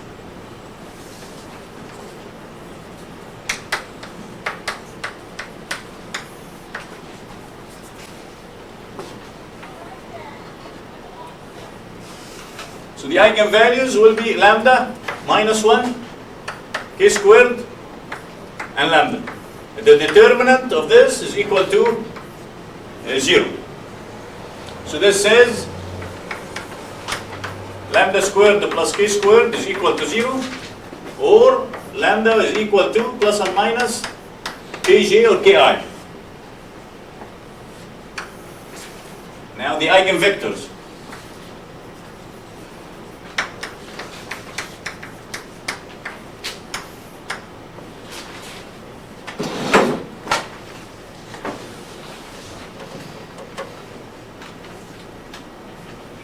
So I'm going to take this matrix and replace each lambda by each one of these variables, one at a time. For example, I'm going to put kj minus 1 and kj. And this is my eigenvector, and I'm going to call this w1 and w2 is equal to 0. Okay? Here, eigenvector, I'm going to replace lambda by any one of these eigenvectors, for example, kj. Now from here, I want to get the eigenvector. So one of these is 1. One of these is 1. The second number, I can get it anything relative to the first number. So for example, I can take this one, and I calculate this number. So for example, I'm going to put w1 is equal to 1. And I can use any one of these two equations. I'm going to use the top equation. So I have kj times 1 is equal to w2. Then this is the eigenvector corresponding to the eigenvalue kj is equal to 1 and kj. And of course, complex system, eigenvalues appear in pairs, eigenvector will appear also in pairs. Then the other vector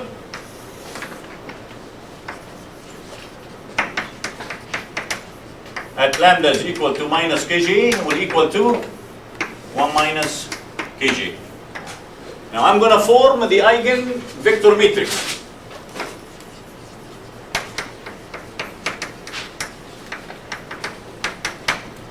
And as I did it in my notes, I form it in the opposite direction. So I form it like this: 1 minus kj, 1 and kj. Okay. Now I'm going to define a new vector is equal to the old vector. I'm going to define u. I'm going to define u as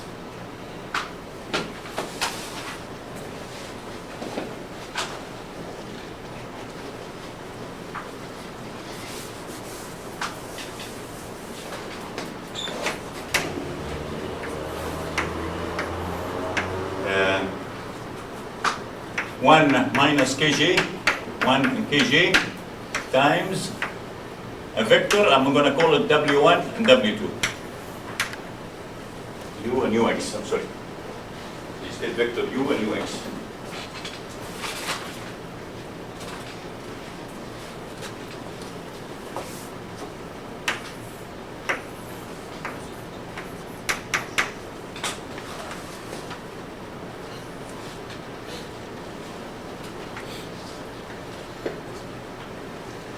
Then from here, U will equal to W1 plus W2.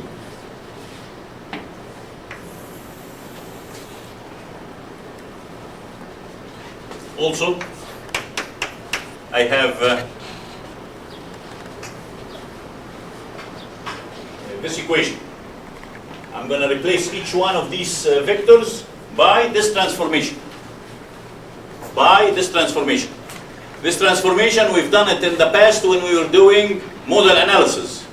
So you define vector in terms of some model vector and eigenvector matrix. Okay, so now in here we'll have d by dx of W1 and W2.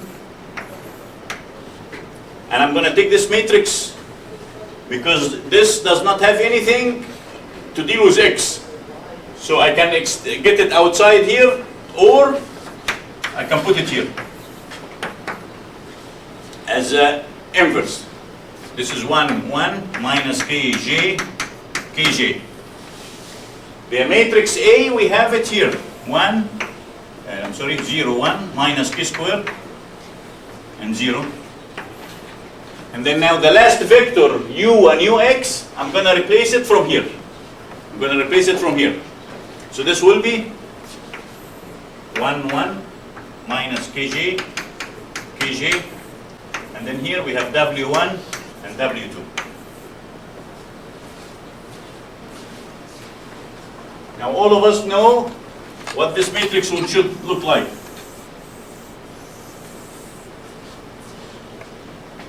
Diagonal matrix, and on the diagonal we have the eigenvalues of the matrix A. The eigenvalues of the matrix A. So now from here,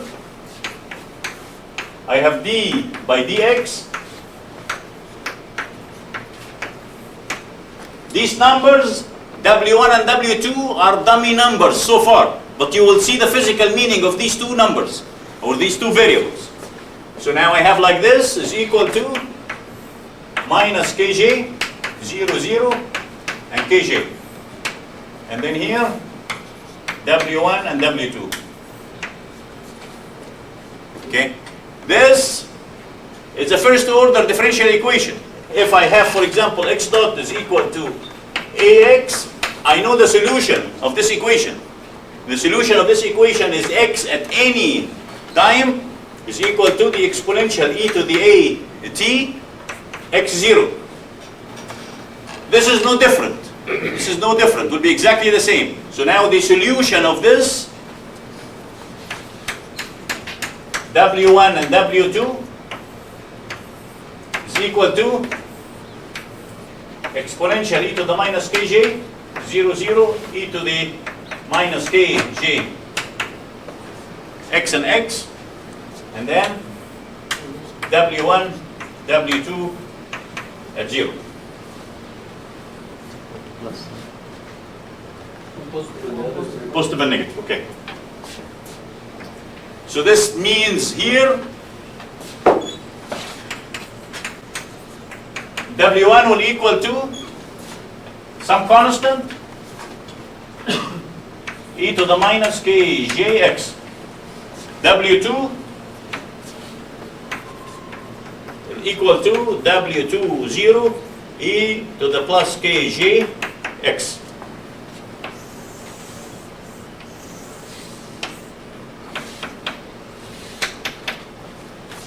Okay. Now let's take this and plug it here. Let's take this result and plug it here. So now we have here W1 0 e to the minus kj x. imaginary, which means everything will propagate in the rod, and we know that. You have a straight rod, it has no periodicity, you put any impact on one side, everything will flow through, because this is imaginary and imaginary. Okay? Now, what we will do in the periodic structure, we'll do the same thing. We'll put here, instead of this matrix, I'll put my transfer matrix, T.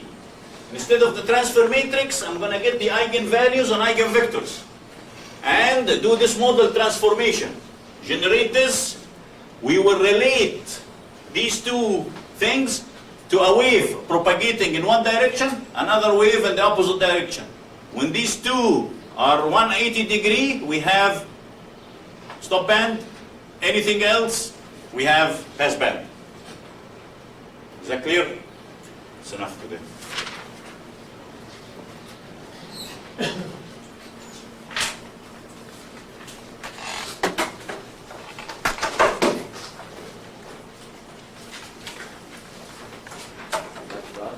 We decided not The exam, final exam, the 29th. Yeah. The second exam will be the 8th here, and Dr. Han will conduct it, and Saeed will monitor by the camera system. Everything is under control. Don't worry, David. Okay. So the final exam will decide when I come back. You know how it will be, huh? Okay. So. Because many of the material that we have is very hard to retain in the brain in a closed book form. So we'll have open book form, okay? Fine. Have a good evening, and we'll see you Thursday. Equation 1 reduces to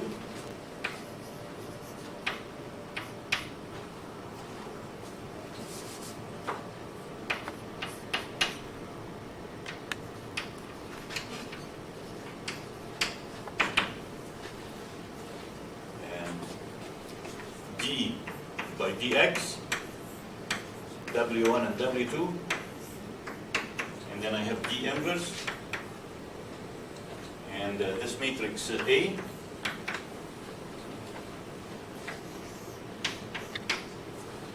times d, and then w1 and w2.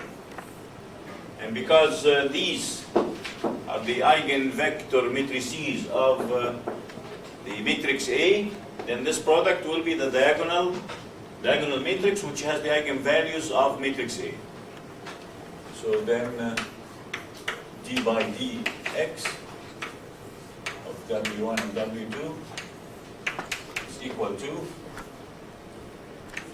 minus kj, 0 and 0, and then w1 and w2. And this equation now is in model space domain, diagonalized, and I can solve this equation directly. W1 and W2 at any location x will be equal to the exponential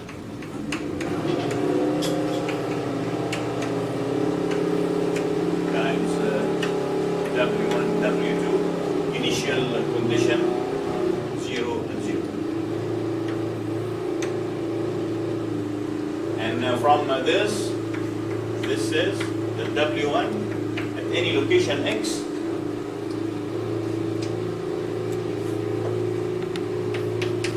is equal to,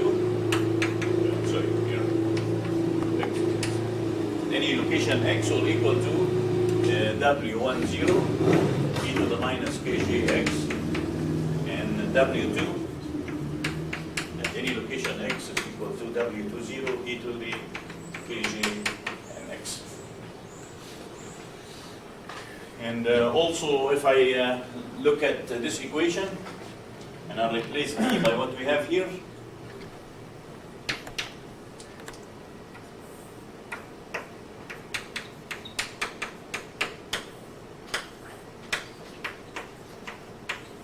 and I expand only the first line, the W's from here and plug in here.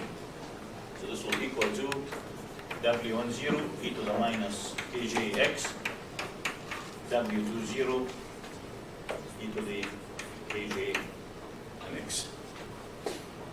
So the physical meaning now of the model state vector is a wave propagating in the positive x direction. W2 is another wave propagating in the negative x direction. So this is a wave propagating in positive x, and this is propagating in the negative x direction. So from this simple example, you could see that any system that I can write it in this form or in this form.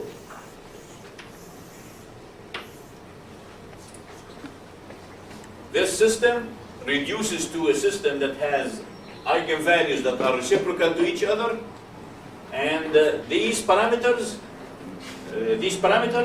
are the wave propagating in the positive and negative direction. If you look at this equation, that's exactly the equation of periodic structures. With this matrix is our transfer matrix. So I'm relating any position with another position far away from it by a distance x. So if you have a cell and another cell next to it, and another cell next to it, and so on, these are related by the transfer matrix. Transfer matrix, if I put it in a canonical form, diagonal matrix has eigenvalues reciprocal to each other, and the physical meaning of the new model state vector representation is wave propagating in opposite direction. Now we're going to generalize this to a periodic structure, unlike this case where the rod is uniform. And again, these eigenvalues from here are imaginary, completely imaginary. The magnitude is unity. So whatever I put here, I will get exactly here. So now we'll just summarize this.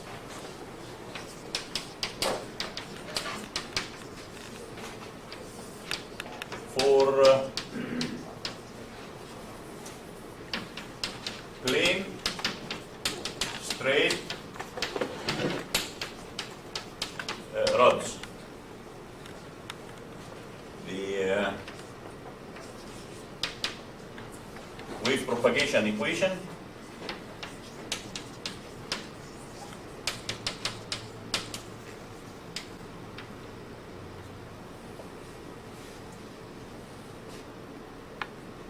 in the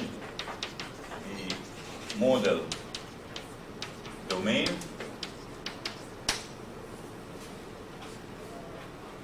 is W1, W2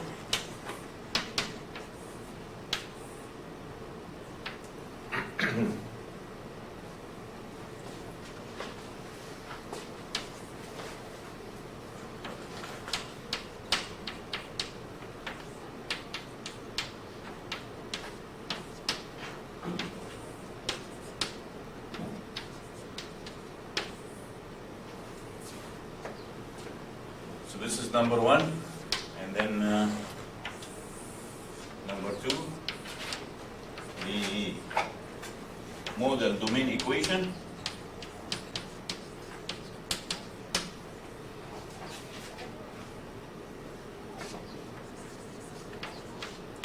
is very similar to the dynamic equations of periodic systems.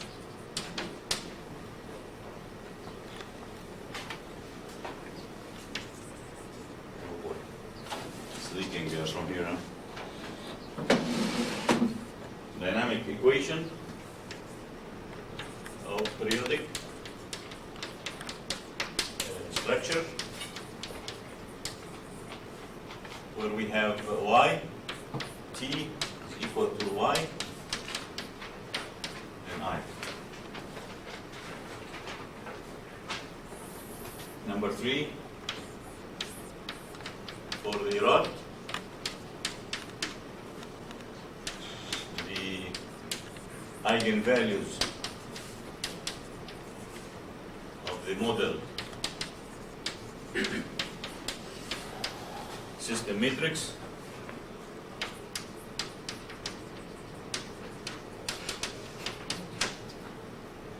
are imaginary.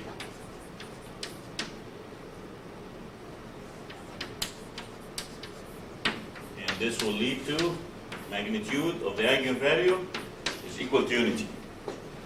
Then, number 4, the rod has only passband characteristic. There is no stop band. Everything will propagate.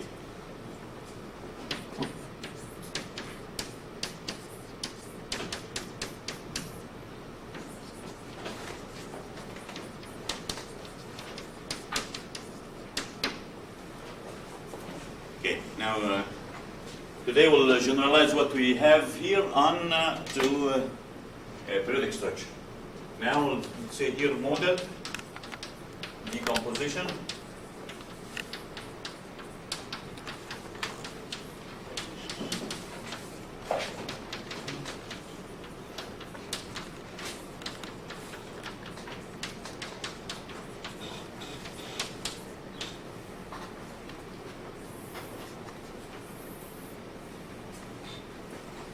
again I have UL, FL, at I plus 1 is equal to T, UL, FL at I. And for just simplicity, so I don't have to write this over and over again, we know for periodic structure, the state vector is at the left of the each cell. So I'll remove the subscript L from here. Because we're going to put superscript so we don't make the story very complicated. Okay, now I'll say here, use the following. Again, model, transformation.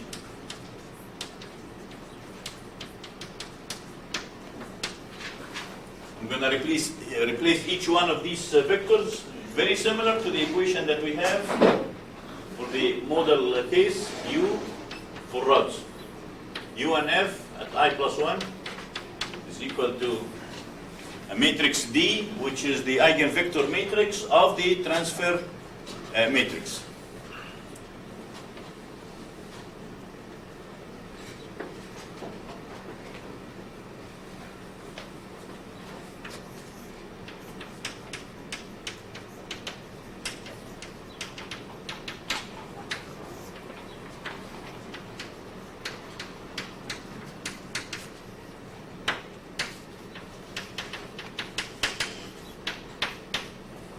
So I'm going to use this equation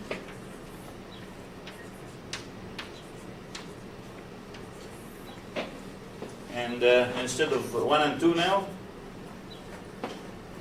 1 is moving in the positive direction and 1 is moving in the negative direction, so I'm going to say this is moving to the right and this is moving to the left. Okay, and here is I plus 1. Then the same story for the other side.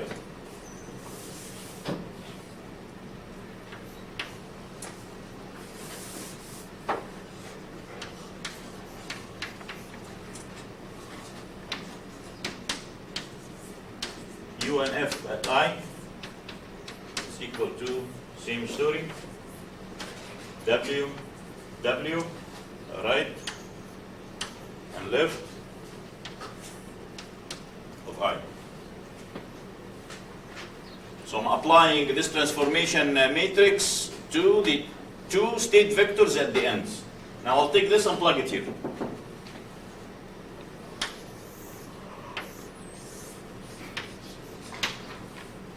So we have d, w right left of I plus 1 is equal to t, and then d, u and f, I'm sorry,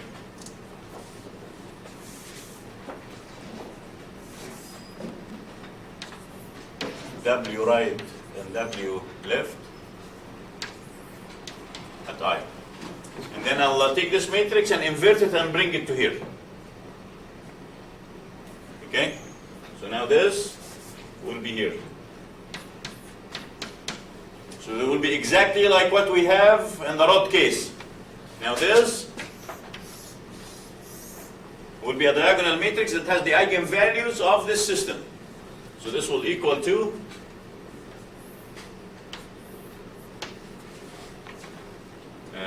lambda 1 and lambda 2. And then you have 0 here and 0 here. And then w right, w left, I, w right, w left, I plus 1. Okay. Now I know that these appear in pairs. Okay. The first pair is corresponding to the right moving, second pair corresponding to the left moving, and they are reciprocal of each other. So I can make this, in general, lambda and lambda inverse. In case I have, this is a vector, and this is a vector. It's not a scalar. Like in the beam, for example, this would be 2, and then this would be 2. One for linear, one for angular. And the same for here. Okay.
These equations give us the following.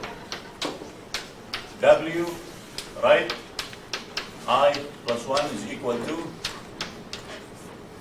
W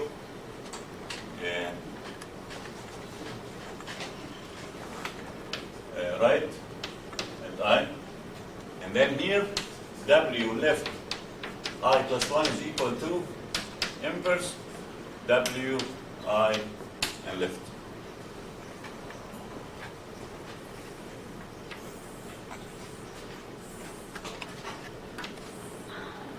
This is station I, and then I'll just say that this is station I plus 1, okay?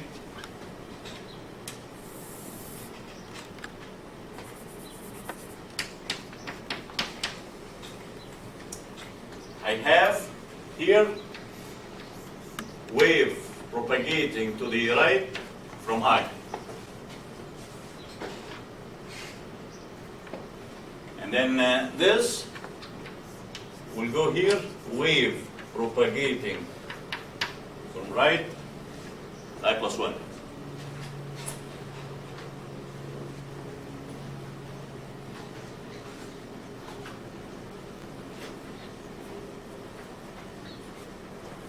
And the transmission of the wave from here to here is attenuated by this lambda. So if I look at this wave, I'll see something like this.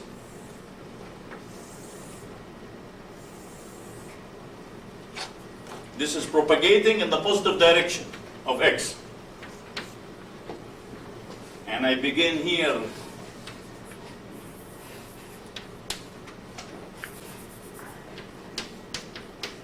by WRI, and I end up here WRI plus 1.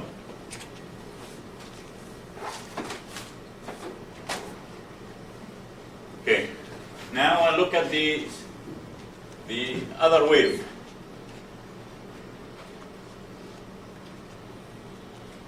Wave here at I is propagating to the left, so it looks like this.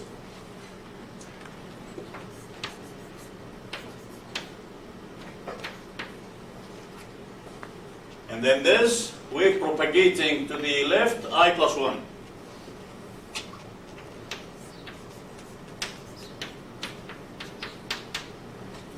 And the transmission of the wave between these two stations is related by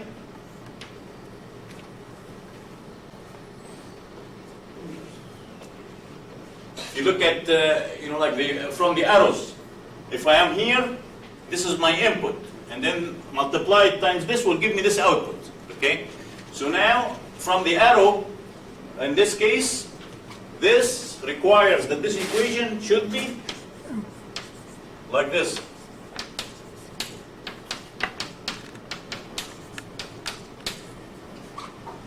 Okay, it's the same lambda. It's not lambda inverse. It's the same lambda. So from here, this is related by this. Now I'm going to draw this characteristic here. This is the negative x direction. So I have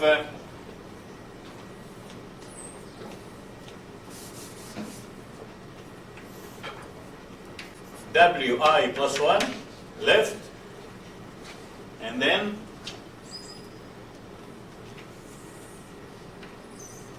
I have this characteristic which is until W left and I.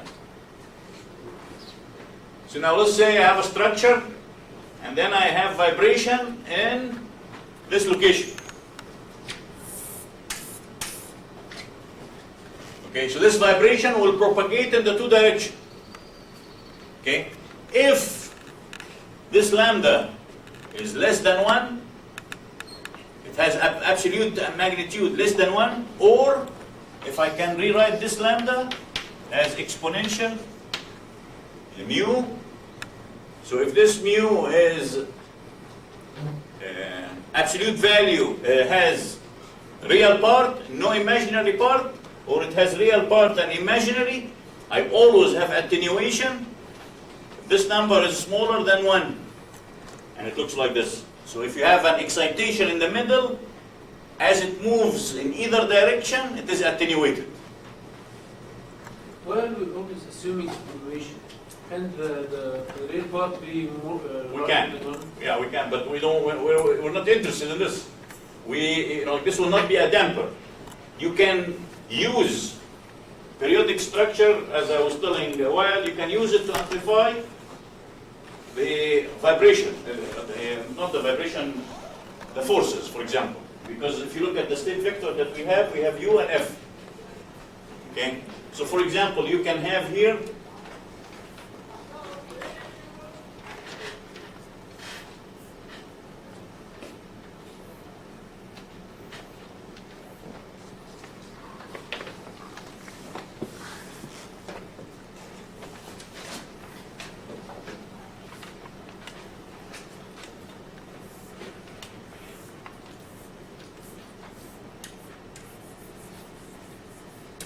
a nail and a hammer, okay? And then you want to drive this nail in any place, okay? So the best and easy way of doing it is to use between these two a periodic structure. It's like an anvil.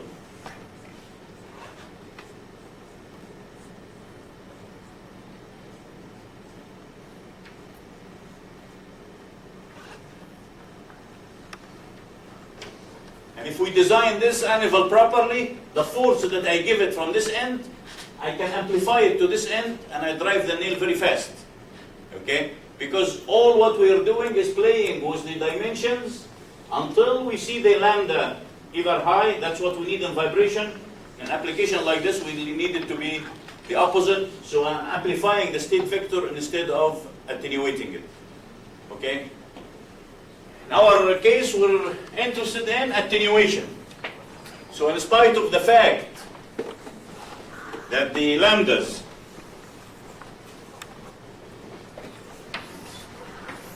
are opposite or reciprocal of each other, we like one of them to be small. When this is small, this means this is high.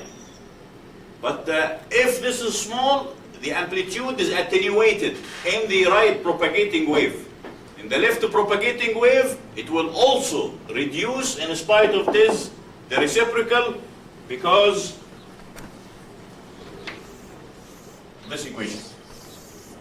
I'm not interested in this form, I'm interested in this form where we have the transmission. So forward transmission and backward transmission are governed by the same lambda. By the same lambda. Now, and because of this, I'm going to make another representation of this system of equation. I'm going to look at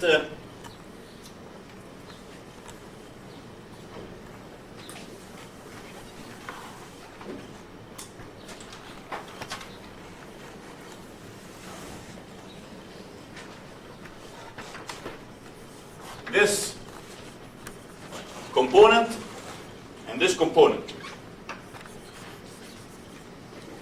And if you look at the cell as a black box, these two components are going inside the cell, are inputs to the cell. This component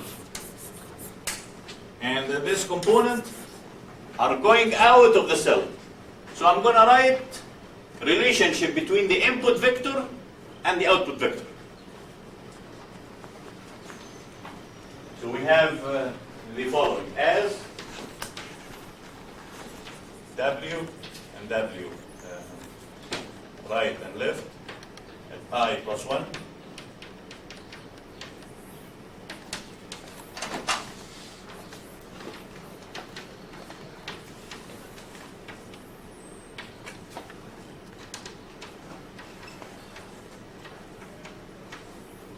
I'm going to rewrite, I'll reshuffle these equations like this.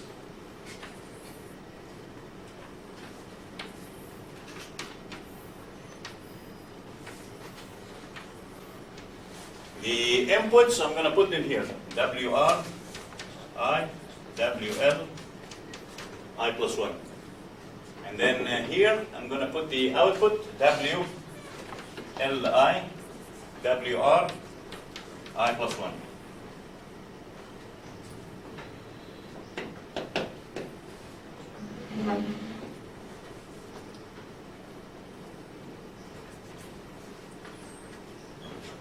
Okay, and from the two equations that we have,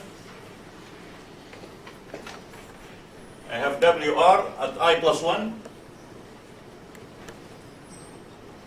is related to WI R by this parameter, and then this is 0.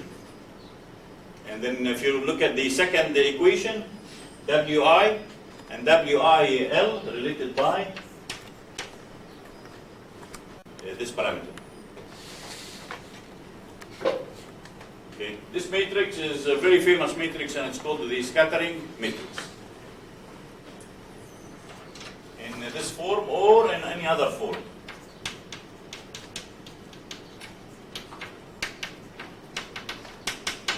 Like this, or if I do it like this, W R I plus 1 and W L I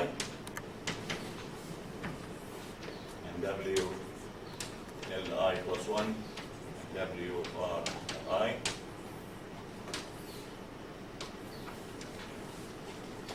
So the WI and this, I'm sorry. I think it's on this right and left. So the right now will be here lambda and lambda.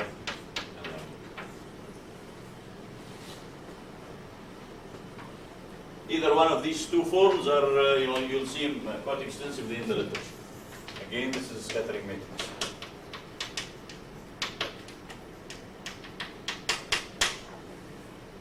And for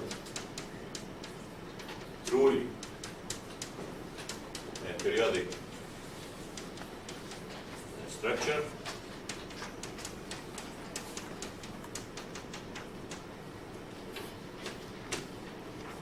the scattering matrix is given the symbol S.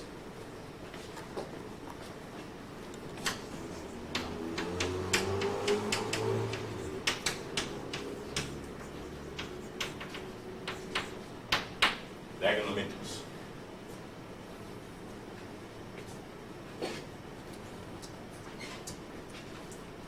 And what diagonal means, if I write the top equation, for example, I have W R I plus 1 is equal to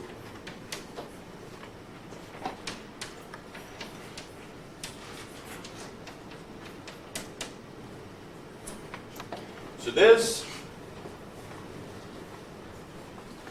is this component. This component comes to us from the transmission of this component. Transmission of this component.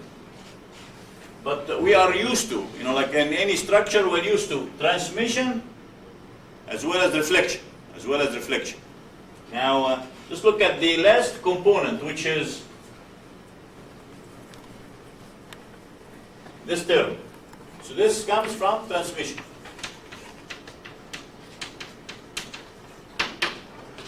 Now let's look at this. W, moving left, I plus 1. Which is this component. Okay? So this component will be transmitted, but part of it will be reflected. And when it is reflected, it adds to what is transmitted here to give me what is going on out from here. But periodic structures,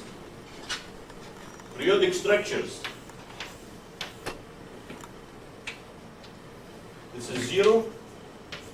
This is 0, which means I only have transmission. There is no reflection. I have only transmission, no reflection. So this is reflection.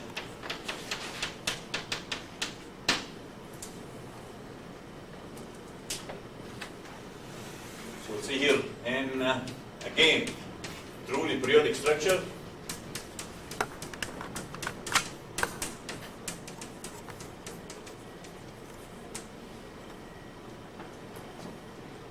There is only transmission.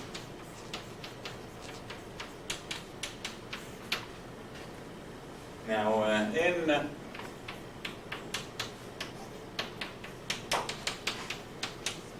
periodic structures,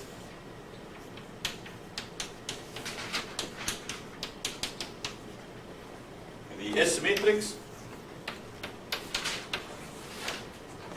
will be fully populated. Fully populated, I have here S component, transmission to the right.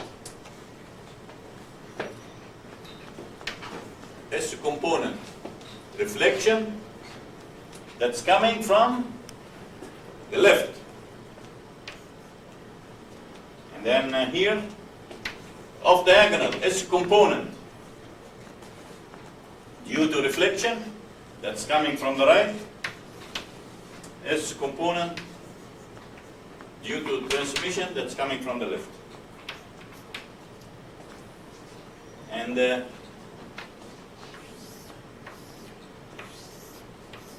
these are not zero.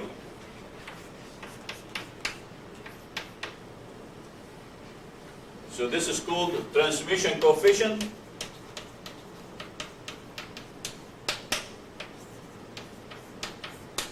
And these are called reflection coefficients.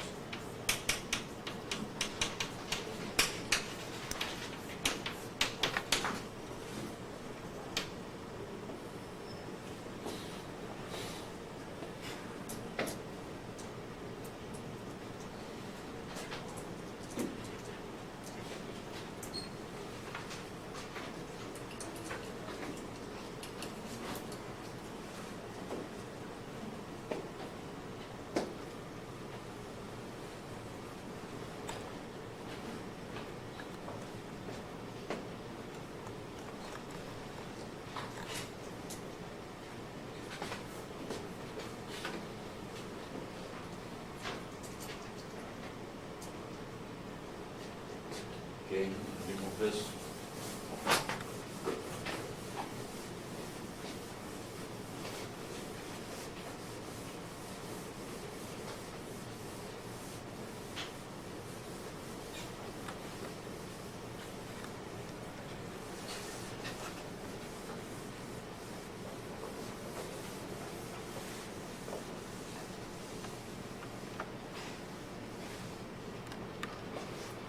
Again, if we have a matrix and I use eigenvalue of the matrix, then I make it a diagonal matrix. If I use any transformation which is not the eigenvalues of this matrix, I will not be able to diagonalize this matrix. I will have off-diagonal terms. Okay. Now,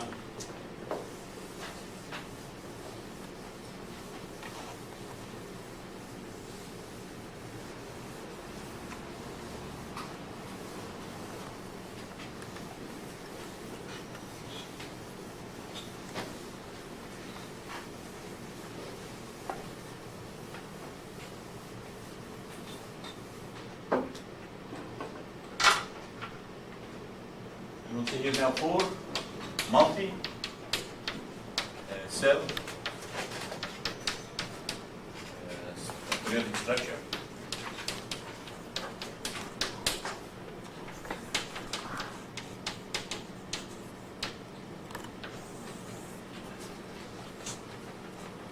Just take the symbols that I have here.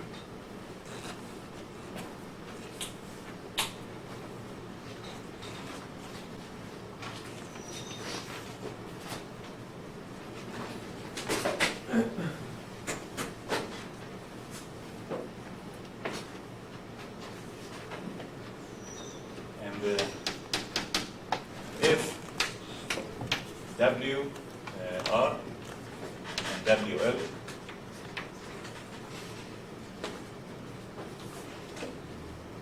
at I plus 1 is equal to, again here in general, should equal to Q11, Q12, and Q22.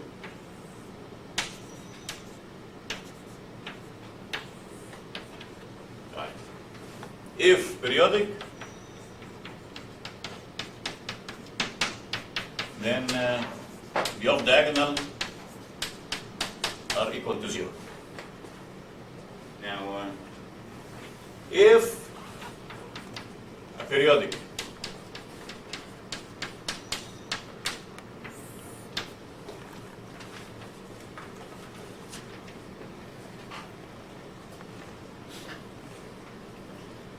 I have again U and F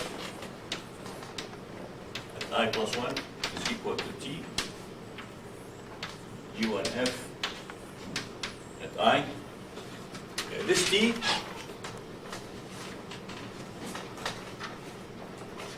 dependent is not constant parameters, but it depends on which cell you are looking at. T varies along the structure.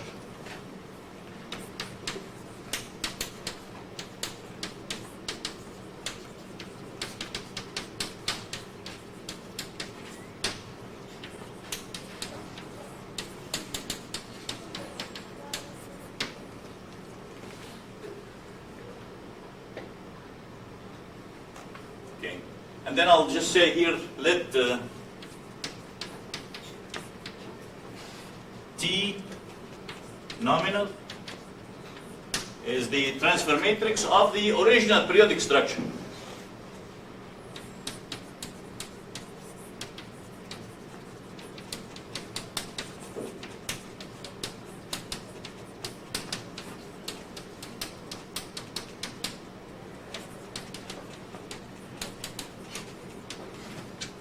So I have originally a structure that looks periodic, but I can introduce a periodicity either intentionally or unintentionally. Unintentionally, if I don't machine the structure exactly periodic, or intentionally if we put the piezo, for example, and then we shunt them in different ways, or we put active control on them with different gains.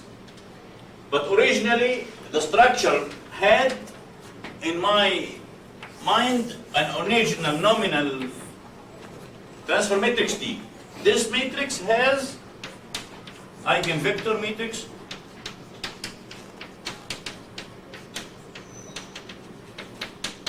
D. Now, if I look at this, then this would be a diagonal matrix.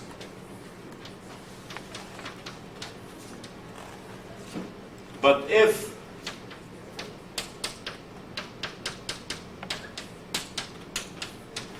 I use this vector, eigenvector matrices, with any value which has a periodicity or disorder. So this transfer matrix of any unit cell of the aperiodic structure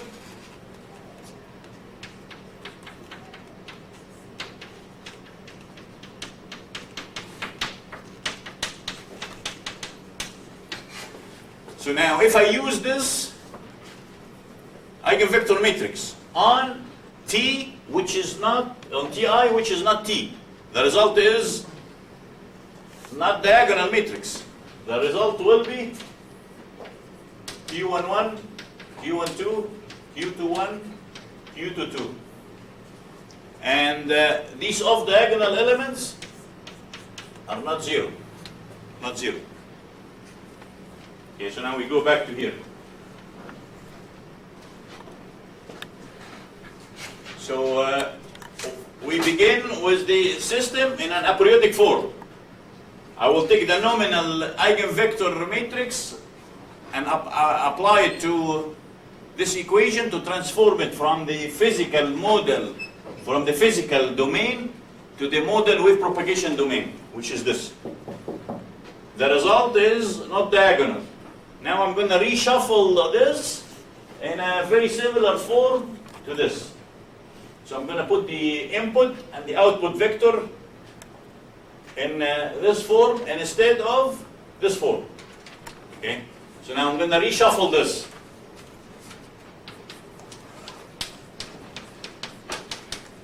The result will be like this.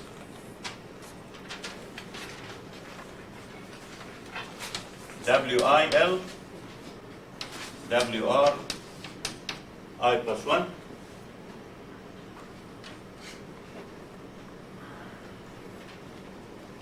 And this will equal to WIR, WLI plus 1. And this will be minus Q21, Q22, 1 over Q2, 2, Q11 minus Q12, then Q12, Q22. And this would be my scattering matrix.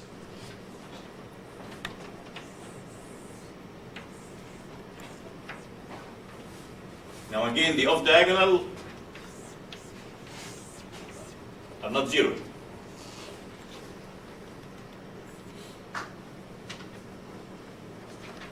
Once we have this, then you will see completely different characteristic of the system.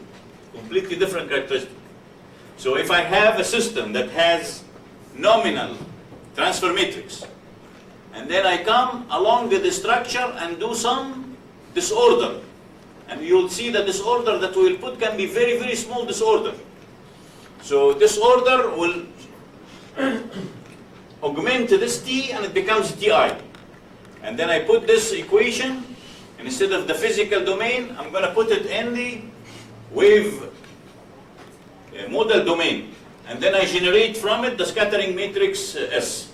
And then now we'll show you the characteristic for an example that we've done last lecture.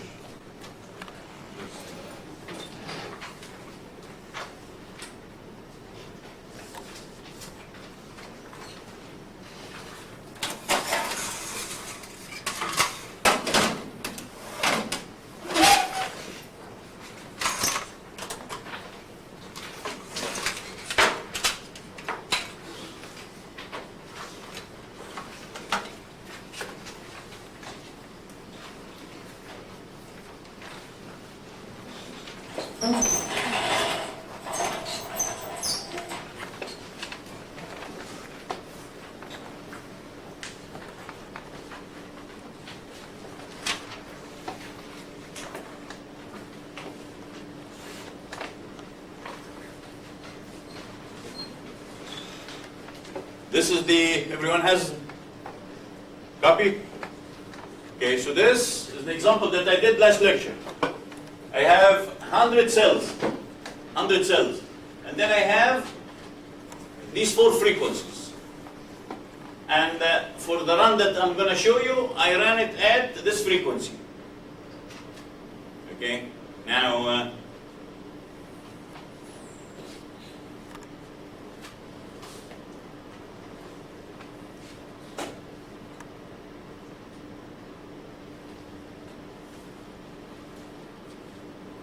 the original system has this transfer matrix, which we did last time. 1 minus omega squared minus 1 omega squared times 2 minus omega squared 1 minus omega squared. This is the nominal system. Okay. Now I come to this structure and introduce a periodicity. And introduce the periodicity like this. I'm going to vary the omega of the system, which is dimensionless number, omega over square root of k over m.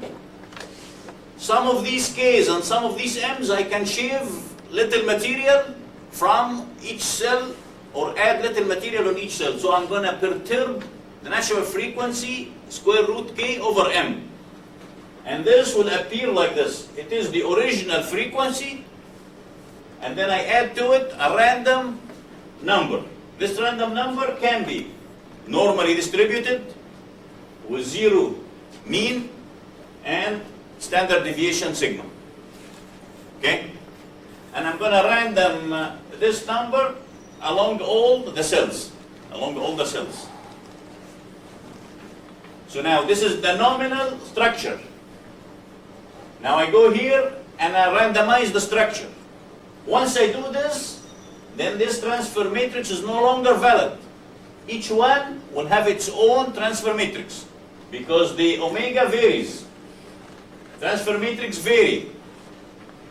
I'm going to look at this T, right please on this T, this is Ti. This is T sub I, but I use the same symbol just for making life easy for me. But this is Ti for each cell. Now for each cell, I'm going to get the eigenvalues of it. And because it is 2 by 2, so it has 2 eigenvalues. And then now, I'm going to get the entire T for the entire assembly, and I'm going to get it by multiplying Tn times T. Just keep going, so I have T, T squared, T cubed, T fourth, and so on. Okay, and then this is the location of the mass, which is varying from 1 to 100. From 1 to 100. Now I go in.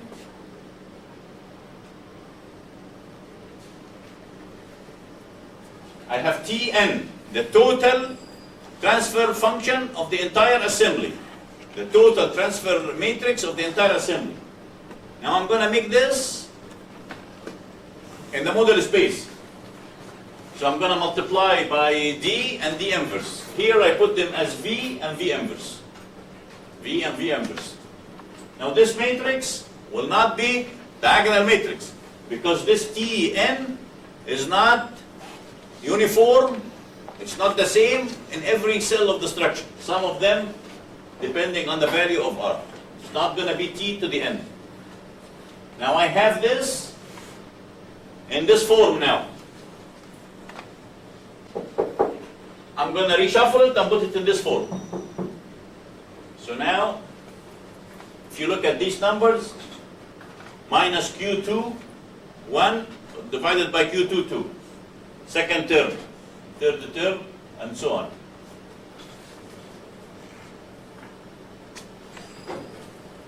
I'm interested in the transmission, So this transmission, the absolute value of it, I'm going to call it gamma. We'll describe what this is. And then now from last lecture, if I have the excitation at one end, I can get the response of the structure in every location. And we'll get it using the equations that developed last lecture. So I get the transfer function at the one end, and then I have the force at one end. So this is my vector u at the end and the force at the end.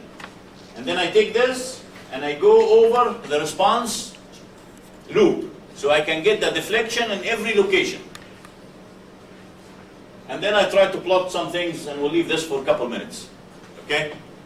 So now the difference between what we've done here and what we've done last lecture is this little thing. 1 plus R. I'm perturbing the natural frequency by a small perturbation.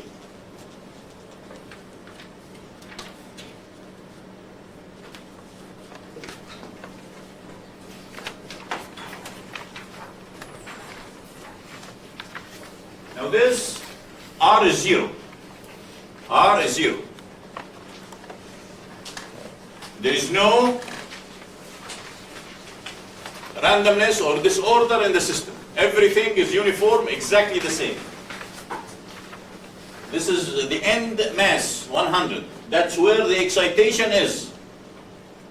Okay? That's the excitation here. And now we look at the structure at the third mode, which is F is equal to, fourth mode, 1.387. Like in the program here. If you look in the program, that's the number, 1.387. At this frequency, and with unit load at the last 100 mass, the assembly will look like this. The amplitude is 100. Okay? Forget about this for a while. Now, here in this last plot, I have the amount of perturbation, which is R, the randomness value.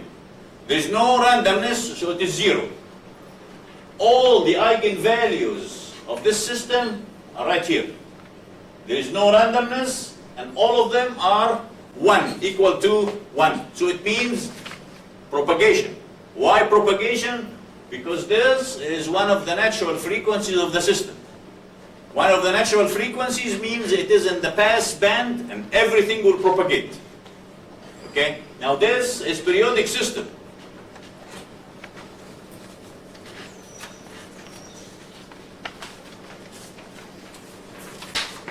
Now here I put random number generator, and the standard deviation is very small number, 0.1. Very small number. See what happened now? I'm still exciting from here at the same frequency, which is originally was one of the natural frequencies of the system corresponding to a pass band. I'm exciting from here. Magnitude here varies from +2 to -2. The magnitude for the same system without disorder was varying from +100 to -100. Okay? But this vibration is everywhere on the structure. Now here, the vibration is only limited to the first 20 masses. The rest is no vibration. It's no vibration. So all this comes because these off-diagonal terms are not zero. I'm not transmitting only, I'm transmitting and resisting it by the reflected waves. So I don't allow anything to move back. Let's look at why this happens. The bottom graph. Bottom graph, again, this is the perturbation, R. The amount of randomness that I put in the system. And this is the eigenvalues. And the completely ordered system or periodic system, the eigenvalue is 1.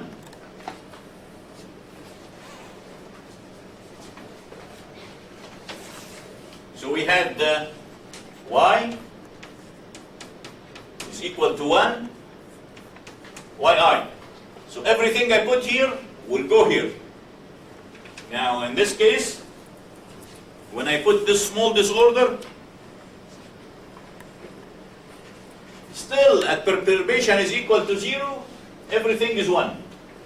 Or negative perturbation. Because I don't know, like maybe the mass is slightly higher. Maybe the mass is slightly lower. Maybe I made the shaft 10,000ths of an inch smaller or 5,000ths of an inch smaller. Maybe bigger. For these, they don't affect the system. But for small perturbation on the right, I generate eigenvalues that are no longer 1. This is decaying, and this is its reciprocal. So like if you look at this number, for example, this is 0.5, so this is the reciprocal 2. The 0.5 is in the right propagating wave, and the 2 is corresponding to the left propagating wave. So now, because of this disorder, I generated passband. Because I generate this passband, vibration doesn't propagate in the structure. Okay? Now, what is this? This, I just took the amplitude of vibration, and instead of plotting it on a linear scale, I plot it in logarithmic scale.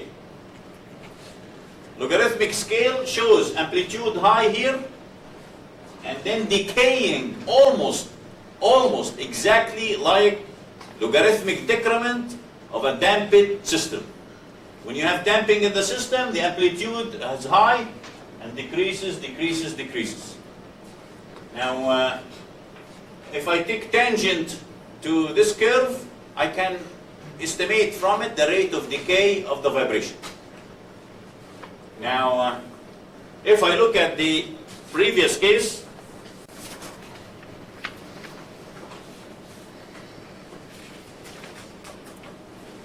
the logarithm of this looks like this.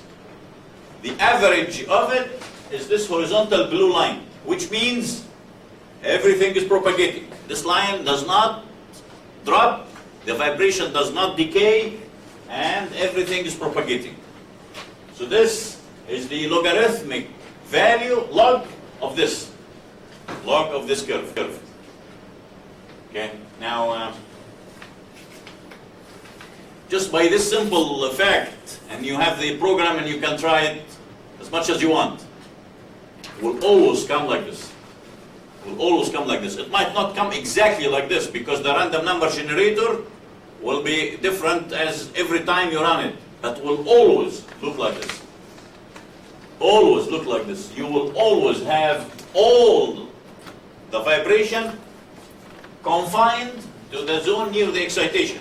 Where you have the excitation, everything is confined. Otherwise,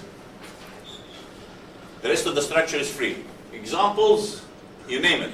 Space structure, you have main unit is power unit and the solar panels exciting the space structure. You have antennas and you have cameras and you have whatever at the end. You have the source and you have all the space structure are periodic. All of them are periodic. If you design it properly, you can confine the vibration to near the source, and then the rest, the antennas, the mirrors, the cameras are free from any vibration. The torpedo application, the same. We have propeller on one end, we have nose on the other end. We don't want anything to propagate. So we do some aperiodicity, either intentionally or unintentionally. Intentionally by a controller makes it very easy, because you never know, you might hit the combination that will give you amplification. So by adjusting the gains on some places along the structure, one or two locations, you introduce the proper aperiodicity, you attenuate the vibration. Is that good? This is fantastic stuff. This is fantastic things. You can do an all sorts of things with these things. All sorts of things that you can think of by this combination. Of course, this, I'm explaining it in one dimension. In 2 dimension and 3 dimension, these things become fantastic. It has beautiful characteristics. So I can guide the vibration from one place to where I want to trap it. So I can suck it by damping material. I prevent it from propagating to the structure and I guide it to a sink, for example, exactly like what you have in the bathroom. You have a fountain, the faucet, and then the sink. And then now, how I can guide the water from the source to the sink? I can make it go straight, or I can twist it and bring it here. The rest is free. So you can do all sorts of these things in this. I think I'll just stop here, and in the remaining couple of minutes, I'll just tell you.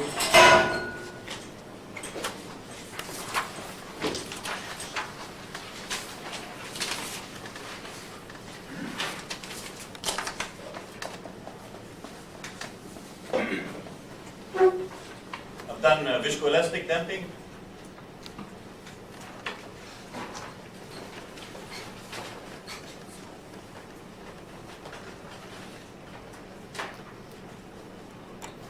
I've done shunted piezo. We've done constrained layer damping.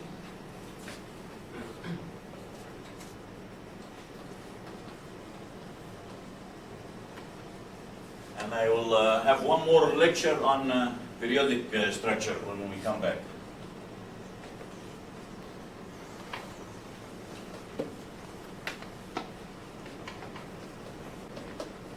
The first exam we covered this. We did not have any homework on this yet. So we'll have 2 problems on Tuesday the 8th, one here and one here. Have a fantastic weekend, and we'll see you on the 15th. Next class, Tuesday, 5 on 5. There will be no class on the 10th. There will be no class on the 10th. The exam on the 8th, there will be no class on the 10th.